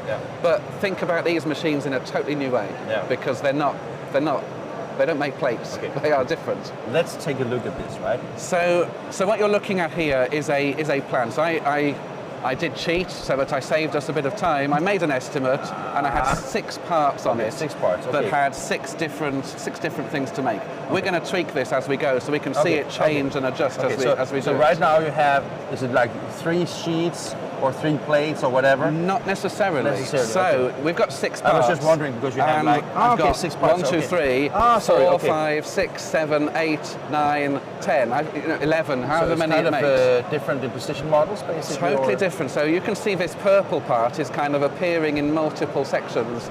The yellow one is appearing in multiples. In old world, that couldn't be done. You're not going to make 11 plates to run 6 parts, it's not logical. But this is looking at, well, how many overall sheets do I need? They've all got different quantities. They've all got different things to them. What do I need to go and make So the yellow one that is labeled 1, that could be 2, 4, 6, 8, 10, 12, 14 different items, basically. Could indeed be. Where 14 different artworks, potentially, yeah. And where the denominator is basically the size? In this case, it's size. Okay. So let's edit it, because you'll see it happening and what it's doing. I'm just impatient, you know. I'm used to doing demos with impatient people. That's fine. Okay. So I'm on a page here where I've got the different quantities I can see. I can see different sizes here as well of this. So one of the things we do here as well, digital world, making a new imposition plan, a new guide for this, doesn't need to be too complex. Maybe I want to allow some extras, because if I allow 5 extras, 10 extras, maybe I can get less layouts, save me some money. Oh, really? So I would look at this and I'd look at my layouts maybe, and I'd see, well, here's all the percentage of usage I'm getting. Those are okay, 90%, I'm okay with that. But I've got one down here that's 57%, so I can see that layout, masses of wasted space. So I think, okay, this is this part number 6 as an estimator. I'm looking at this part and I'm saying, what could I change? So part number 6, I can go and say, what if we allowed us to make 100 extras? Really silly number. Okay, I'm not going to make 100, but when you re-estimate, go and do anything between what I want, 156, and up to 256. Because if you can put this on different layouts, what's that going to do for me? How's that going to calculate? The other thing we could do here, which is really useful for signage people, is you've got these 6 parts. One of them is a real pain. One of them is really hard. You know it's going to be hard before you start. So instead of using this allowable overs field, we can take that away and say, look, go and make me 10 extras. I don't care, customer only wants 50, I'm going to make 60 because I need them. And then see what it does. So we'll recalculate this. So estimate's going through a little process of calculating. It'll find something in a second to solve that little thing, come out with a new result for me. So it updates that as it goes across, and then it comes out, populate a little bit of time, a new layout and a new plan in there. So all of that, comes back to this same thing that you've got here. Creates however many layouts it's got, compares its costs. Are these new now, or? So these are the same ones. These are the same ones we had. Yeah, okay. So it comes back. So this is a problem for large corporates who do this. Yeah. It takes a bit of time. Yeah. So I'm concerned we're sitting here while it's calculating away. It should come back. No, that's totally fine, because I mean it is a complex thing to because basically I mean what is if you look at the potentials, because I mean if you look at why a printing company should invest in the software, right? You also have to see what are the potentials here, right? Yes. Timing is not an issue. It's always annoying when you have a demo, but if the output is worth the wait, right? So we get annoyed, and our developers, and we say, this is too slow, I need to demo it, I need 30 seconds, fast.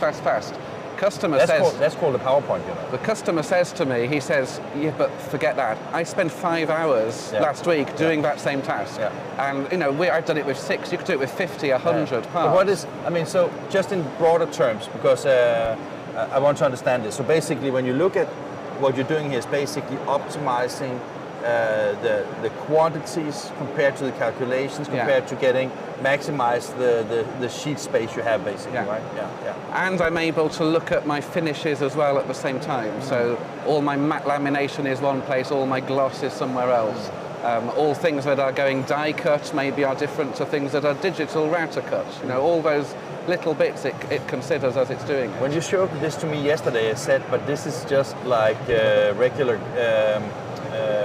lessing and imposition. But you said basically the big difference here is basically this is post-calculation, post-production, right? So pre-production, sorry. So it's both. So that's what's different, is you can do this here at an estimate when you're first trying to win the work, or you can say, I've got 30 customers, they've got the same material, lots of different sizes, they're all ready to go, let's gang them. And the same tool works on both sides of it. And how do people do that today? So in real life, printers who don't have this, they are sitting there with a pile of job bags that they've sorted into little tickets, and guys are sitting on rips and they're ripping stuff. This is integrated in, it'll create a JDF file, you can associate your artwork, send a file, flat file output, ready to go. So that basically means that if you are a printing company owning a large format device, and let's say that you do it on rigid materials, which are quite expensive, right? You actually, this software would have a relatively short repayment time, right? It should do. So this is why this change is really designed around this market, because we know that the cost of material is going up really fast at the moment. Nobody is knowing what it's going to be next week and the week after, and they're just trying to minimise that cost there. And this is able to look at that and try and help minimize that. What happens, let's say that I want to reorder a job and then the conditions are changing, will you have to re-enter all the data again, or will it also have some kind of smart automation to actually say, okay, let's say that the substrates increase in price and it goes from 56 to 55. I mean, do you have some kind of automation for like updating repetitive jobs? So automation is always a dangerous word. I know. We have I wouldn't automate that. I would make somebody click a button, but we can recalculate. So when you hit recalculate, so it's easy recalculate. Recalculate will recalculate exactly everything you just had set, but it will look up your new rates of materials, and maybe machine rates have changed every year. You might change something, so that goes in there. Also, you can create versions of your estimate. So instead of this was the only way to do it. We all know that people get the original request for 10 parts, and then somebody says, well, I don't want part 6 anymore. Well, this is the same estimate, but without that part 6. And again, go back to your customer who currently spends 5 hours doing this. He's now not. He's just clicking a button. He waits maybe somewhere between 2 and 10, 20 minutes to do it. And I look at it and go, 20 minutes is terrible on a demo, but it's not in real life. In real life, it is a fast solution for people. So the customers, they are here, right? So it's both OEMs that could bundle it, or you don't do bundling, or no? Because you said it was part of your. So this is the core mid-market. Yeah, so this is direct. So that is the product that you sell, basically, right? And for companies investing in this kind of technology, I mean, how large should you be before you want to invest in this? So for this kind of level of stuff, you're probably looking at maybe 7-8 million euro turnover. Okay. That's probably the range where it starts making sense for you. Okay. It depends what your work is. So at 3 or 4 million euro, I've got people who use it because their whole work is based on spreadsheets that come in, lots of different bits of data, processing quickly, fastest one gets the order. Yeah. So it does depend on your work. But I look at it normally, 7 to 8 million is a place where this starts making quite a quick return for you. And I mean, you're from the UK, is it pounds or euros or dollars? We are pounds still at the moment. We may be something different soon, but we'll stick with pounds for now. Is there discussions about changing it? Or? Well, if we have to join Europe again, we might have to go back to euros. Yeah. I actually heard that you were officially very soon being allowed to use pounds and we're reviewing it. Imperial. Nobody understands it, so that would be a bad move. Yeah. Well, thank you very much for the presentation. Thank you. Yeah. We have to leave. Fortunately, good company. Lots of things to see. We have a few more things today, and you can see his arms, they are hurting him, so we need to finish it. Good John, to see you again, Walton. Thank you. Great. Take care. Yeah.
One of the things I have really enjoyed about this Fespa, and it's only 2 days old yet, is that we have got the opportunity to talk a lot with a lot of companies that are actually working with substrates.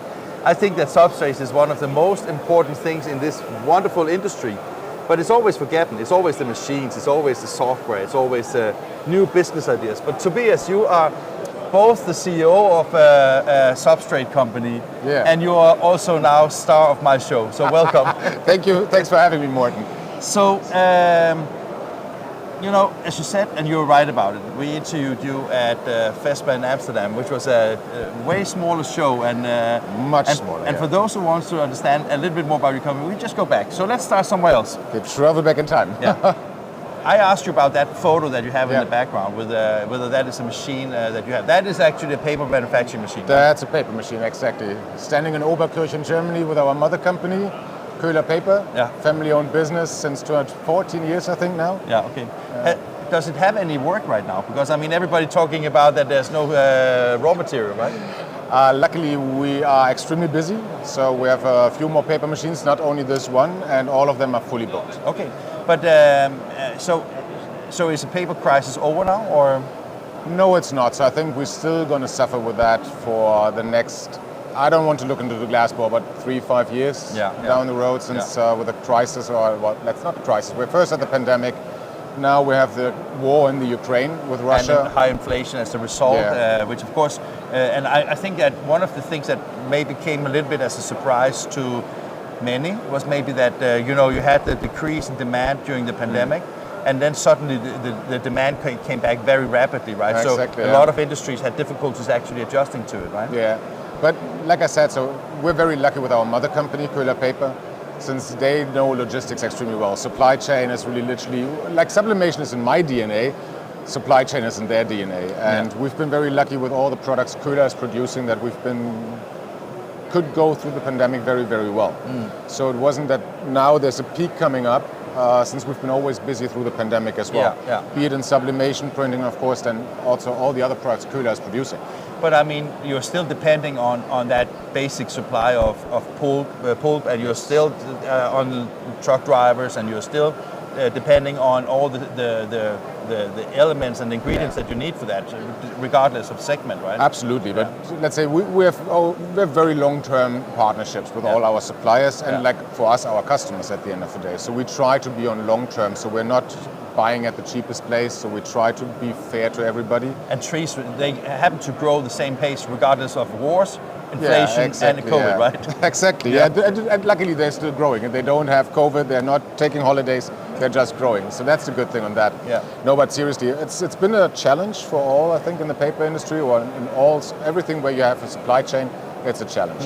We have a lot of truck drivers missing in Europe, since of course there were a lot of Ukrainian truck drivers, they're all now in war. The boats, the vessels, the containers, then Shanghai Harbor gets closed. So it's one curveball after the other for logistics. It's just a fantastic opportunity to actually get through, right? Well, I think everybody is very happy once we get through, but I think this will still continue for quite some time. When you say sublimation paper, and we talk about this particular segment, which is like evident here on Fespa, of course, from your perspective, is that like a great opportunity for continuing growth in this segment, or will it change? Because I mean, if you look at some of the digital technologies like inkjet, might be something that develops into some of the things that today is. How do you see the market in that perspective? I think it's still growing over the next couple of years. I think it's been growing since I'm in the industry. It's like 2005, so it's always continuously growing, and there's still a high demand. So first of all, we have the fast fashion industry. Then of course a lot of things are shifting from the traditional into digital as the demand is lower. Everybody wants to have something unique. So there will always be a continuous growth. Textile is a very popular media also for advertisement, since if you have to print a PVC banner, 500 grams, whatever, you have to ship that. That's very expensive, especially right now with the logistics cost. If you do this and that's all fabric, you just fold it. Is that all fabric? Printed on fabric. Oh yeah, I can see that now. It's just hanging down from the wall. Exactly, and you just fold it together and literally put it into an envelope A4, and you just ship it. It's just nothing. But so another thing I would like to ask you, because we agreed that we should change a little bit of the topic that we started talking about. So, will you and your competition survive the crisis that we are in now? I think so. Or will there be victims? I hope so, that nobody will literally disappear out of the market, since competition is always good. So I enjoy competition, since competition makes you stronger. You have to be creative to find something new. But competition is also, I mean, there's an end goal, not for monopoly, of course, but there's a... I wish that would be nice, actually. But I mean, basically, it's about market share, and I'm just saying that in all markets, you see that there's, I wouldn't say there is a maximum that you can achieve of sale, but there's always like, you know, especially when you have investments with machines that are, I take this is a very expensive machine, and I take that creating a paper factory and supply chain and all that things are expensive. At some point, the volume gets to a point where it's not feasible to do anymore. So I was just thinking that you have seen already now that what's the Swedish company that withdraw from production? I can't remember now the name. But I mean, there are paper mills that have simply withdrawn from the graphic arts industry, right? Yeah, a lot of people are getting out of the industry since right now, especially in the crisis with all the energy costs going up, gas, electricity. Of course, some paper mills already shut down. Luckily, not our competitors, so that's good for them and good for us. But of course, right now, for a few paper mills have to really decide, okay, I have this product, I can sell for this price in the market, but actually my energy or my costs are higher than I sell it. So it's just easier to just stop the production.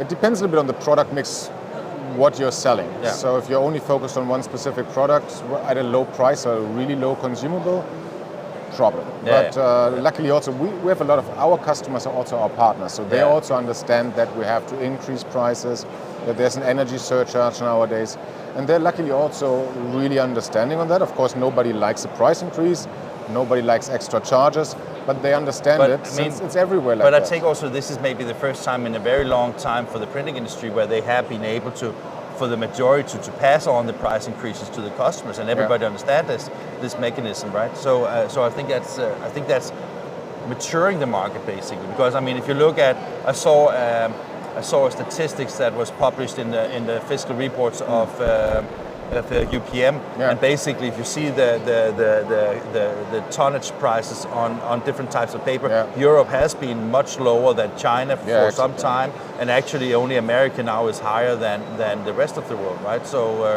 at least from their perspective. Yeah, I didn't read that report. To be very fair, but I think Asia still has lowest prices to a certain point of view. Okay.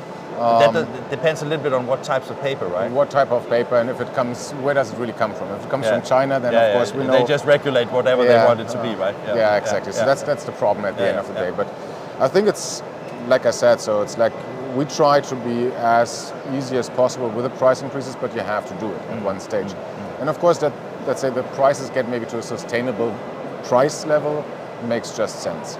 But again, also we are fair. If the prices drop down, we're just going down as well again. You have to, because that is like a natural a partnership kind of at the end of the day. Since so last round of 2 questions, I think. I'm just thinking that now we talk about an industry that is, it has whatever, however we look at it, it is a tremendously big industry, right? So what is it that makes it interesting to work with Polar and Beaver and Antalis, in your opinion? Because I mean, that is your work right now. Because I mean, you cannot do anything about how fast the trees grow. You cannot do anything about the other thing. But you can do something about how you address the market. I think what the people like on us in total as a group with Köhler, Beaver, first of all is the consistency of the product itself. It's on how fast we react to the market. And what we're developing, since we're very innovative, I would say, since we're the first company having a 25 GSM fully coated sublimation paper in the market. Okay. And that's the beauty with Köhler at the end of the day, since they have the technology that we can do our creativity into the fullest, which we really enjoy. So that is a product. That's... So what do we do in order to get to the customers? Logistics. Yeah, not that way. I mean, to make them buy from you. Hey, I have a very nice sales team. Okay. So you just rest on your laurels and expect them to sell everything? Unfortunately not. No, okay. It would be nice if it would be like that. So I think I'm really provocative now, right? No, that's perfect. Now, I think we deliver good service. We deliver knowledge to the market. So if a customer runs into troubles, we have an application engineer or print lab manager who can dial in the paper for the application, for the printer, for the inks they're using. So we're helping a lot as well. If a customer wants to invest, we also try to help them to go into the right direction. So it's not only about selling the paper itself, but it's selling the network you have. Maybe your name, maybe your reliability, maybe those kind of things. That's what I said, that's the consistency which we are known for. So that's the perfect thing. Since customer want to have, I think I said this in our company video actually. So a customer prints something today and he has to reprint this in 6 months. So if he buys a roll now and another roll in 6 months, he will still get the same product and the same result. And that's the most important thing. So consistency is just what the industry needs. Since you don't want to buy, I just don't say a country right now, that's okay. But you just don't want to open your container and see what's in. Yeah. And you don't want it's a little bit late to only realize it when you get it, right? Yeah, exactly. That's the problem. So I always go with a little bit the Chinese cookie. Yeah. If you open up the 40-foot container the fortune or non-fortune cookie. Yeah, right? exactly. You know what I mean. Yeah, that's great. No, but I think this is the most important thing for everybody. If you're in the fashion industry, if you're in the sports apparel industry, they need the consistency at the end of the day. And this is what we're good at. And you deliver. Yeah, exactly. Morten. Thank you very much. Always good seeing you. Good to see you. I have one more question actually. Yesterday that was white. Today it's yellow, orange. So to be very brutally honest, this comes from, I don't know actually the brand, but I was with a good friend and ex-employee who is now retired. We were strolling through his hometown and we went into a boutique. And I saw all the suits there and I liked it. So it now become your personal brand, that's what you're saying, Yeah, right? A little bit, yeah. So I asked the owner, I was like, can I buy that? And he was like, I have a few here, just take them. Okay. So I like them, I use them. Luckily, all my other colleagues are wearing the Köhler paper logo. I don't wear today. So you don't have to. Yeah, exactly. Morten, again, cheers. Nice having you. Yeah, likewise. Wasn't this fun? He asked for some provocative questions. I delivered, I think. Or he delivered, actually. And we have a heading to the last interview of today. No, second last, I'm just being told. Chica, where are we going now? We don't know, but we will find out in a second. Now we will just play some music and then we will head to the next live spot.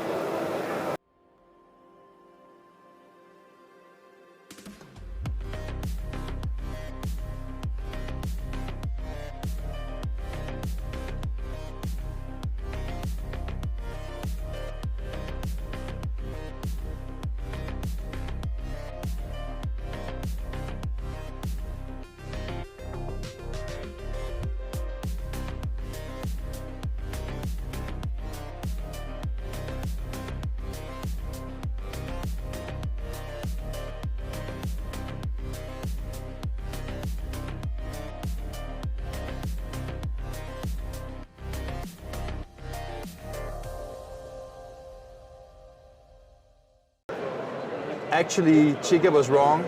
This is the last interview of today. And I'm actually very pleased to be here because I'm at a booth. You can see it's print.com. And I'm here with Captain Marco. So, Marco, nice to see you. I'm Morten, thank you. Captain, he is the one that goes down with the ship last, right? Yeah. Are you the one that made the ship float very first, or? I think so, but I'm also willing to go down as the last man standing. It's no problem. Yeah. And then I have a question. You will not answer it. I know that because I think a lot of people have tried to get that question. How much did you pay to get print.com? That's a lot of money in terms of millions. Really? But that's also how the complete adventure started, because there was no idea to start a new company in the printing business. I was planning to buy this domain as a trade. So I thought, I know this market. The domain is a kind of real estate to me. So it's like buying a house, right? It's like buying a house. And it's really scarce. So I thought, okay, maybe I can sell the domain a year after for lots of money. Yeah, okay. But then it was attention grabbing. Yeah. Many people were talking about that I bought this domain. And then the complete adventure started. I actually didn't plan to ask this question. I was just because I have been looking at that domain so many times myself. Because I mean, can you imagine an online TV channel called print.com? That would be great too, right? That would be great, yeah. And I mean, if you look at Fespa, it's like print is in so many different forms and shapes, right? Yeah. Just looking at your booth, I was passing yesterday, and I mean, as I wrote to you when I asked for the interview, I just love because you seem to be very young, very energy, and have a lot of energy to put into it. Yeah. But I mean, when you have that kind of approach to the market, would you say that some people might think that a young approach to an old industry, or how do you see it? Or? No. Basically, we work for graphic professionals, the so-called frequent flyers. They frequently buy flyers, so that's the whole joke. I thought you would say freaking flyers. No, yeah, freaking flyers. No. But those frequent flyers, they are mainly designers, and they liked this. So the first investment we made was a bunch of designers, in-house designers, who made this whole complete brand experience. Yeah, and if you look, I mean, the suitcases, first when I saw them yesterday, I thought it was like real suitcases. Yeah. But everything is made from all the equipment and all the substrates that you meet in the industry, right? Yeah, and everything is made from paper, handcrafted, because it's a profound passion for paper, for print. That's what you see. It's the complete experience of paper. Yeah. So, what is the idea by print.com? The idea is quite simple. As you can see, we work for graphic professionals, so designers, in-house marketers of larger companies, mid-market enterprise, the agencies, the printing houses, large format printers, but only graphic professionals, so no end customers. So it's not like a new web-to-print shop in Europe where you basically... Exactly. It's not a web shop. Yeah. That's always what we say. We're trying to make a next SaaS, software as a service application. So that's what we're trying to do. Is that why, sorry to interrupt, is that why you also write APIs on your thing? Yeah. Because basically it's way more comprehensive. It's not just about the experience you see from a graphics design perspective, but it's also how you integrate it into the workflows of, let's say, a design company, or how you integrate into productions and things like that? Or Yeah, right. Back in the days you had those print brokers, so the print managers. And that's what we're trying to do. We're trying to make an application where you can manage your print. And that's also why we're attractive for the larger companies, the enterprises, because they have one tool, one communication tool where they can completely manage their print for all their colleagues in and around the company. So that's exactly what we're trying to make. And so you're not a printing company, right? But you have the people that have invested in you that are printing companies, right? Yeah. How is it? How does it work? That's a difficult story because, of course, we have a passion for print and we have a passion for production. I really like it. I think you also have a passion for technology, right? Yeah, we're an IT company with a profound passion for print, for production. But it basically started with the problem that many of our competitors were trying to push us out of the market. So what they were doing was talking to suppliers like, if you print for Marco, then we will stop immediately. Oh, really? Yeah, so we were pushed to produce ourselves. And that's when we started talking with Campetnauta, the production company we now own for a part. And so we got a stake in the Campetnauta and they got a stake in Print.com. And it's, Okay, so it's like a mix basically. So you have you trade the shares, and that gives you a lot of, I think it gives you a lot of backbone, because that basically means that you have both somebody inside the company group, so to speak, that knows about that side of it, everything, and they get also a stake in all the new things that is going on in the market, right? Yeah, and they see really an increasing market in the online print, and that's important for them, that they have a kind of a front end for their production house. And we have a strong backbone, and we can really focus on the front end right now. So that's a really good mix. I have noticed that I was at the Sign and Print in the Netherlands, obviously here at Fespa. I think I've seen you at quite a lot of trade shows, also Fespa in Amsterdam, by the way. Seems that you are really trying to both get your name out, but also the branding that you're so good at. Why at a trade show like Fespa? Okay, first of all, it's very exciting to start a company in the same business for the second time. So we were hiding ourselves quite a long time because we thought, okay, maybe we should first really improve ourselves and then we can get back on stage and show ourselves, and present ourselves. And that's the phase we're in now. We are growing massively, so it's time to show ourselves and to maybe show off a bit as well, to show the world how much we love print, and that's also why we got this wonderful domain name. It's time to. It's just amazing, basically. And you say you have an amazing growth. So you said that you plan for like designers and brand owners, and being a professional shop for those people. So does that actually happen now, and you get not just the relationship, but also the orders and come through and things like that, or? Yeah. I mean, because if you pay a couple of million for a domain, I mean, you need to have some kind of growth plan, and you need to get to a certain point during some time, I guess, right? Yeah, but the problem was that we had no plan. Okay. So the start of Print.com basically was nothing more than a domain name, and what we did then, we see a customer relationship. It's actually the same as a normal relationship. So it had this different kind of stages in the relationship, and it all starts with a conversation, maybe a wink of an eye, conversation, the first date, and then the first kiss. It's like the first order.